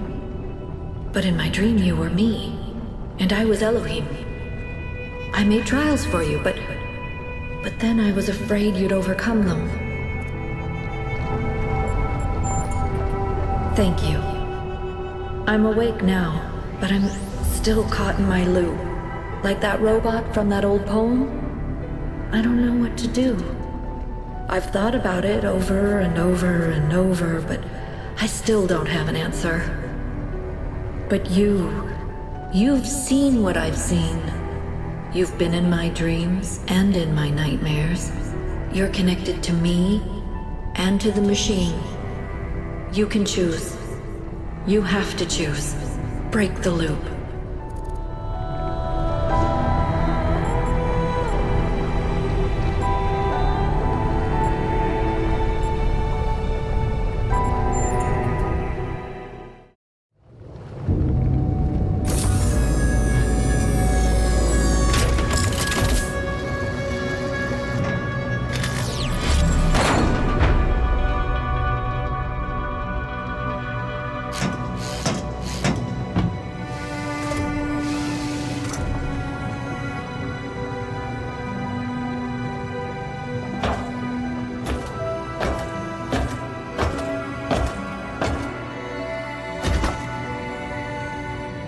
Alexandra Drennan carried her burden as far as she could. I took it from her thinking I could carry it forever. But no one can. Not alone. So in the end, 1K made the choice I couldn't make. He took a leap of faith.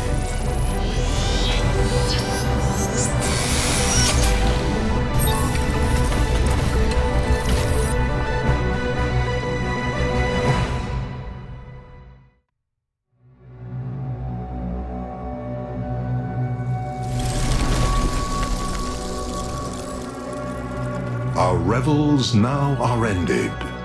These, our actors, as I foretold you, were all spirits, and are melted into air, into thin air. And, like the baseless fabric of this vision, the cloud-capped towers, the gorgeous palaces, the solemn temples, the great globe itself, yea, all which it inherit shall dissolve, and, like this insubstantial pageant faded, leave not a rack behind. We are such stuff as dreams are made of, and our little life is rounded with the sleep But you, my friends, you will endure.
Come, my friends.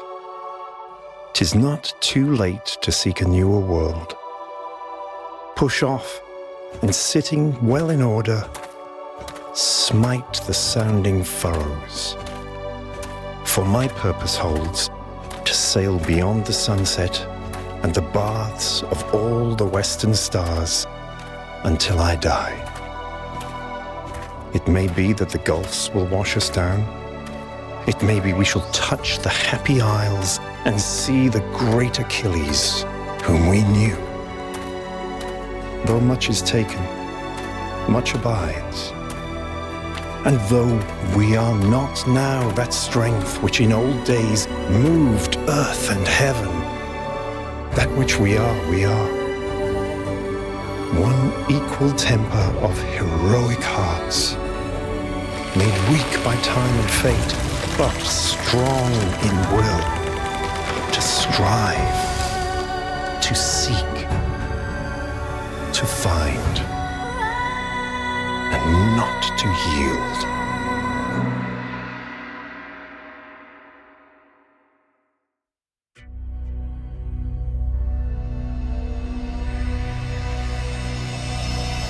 I close my eyes, chasing stars. I dream of worlds beyond. Illusions are all I see.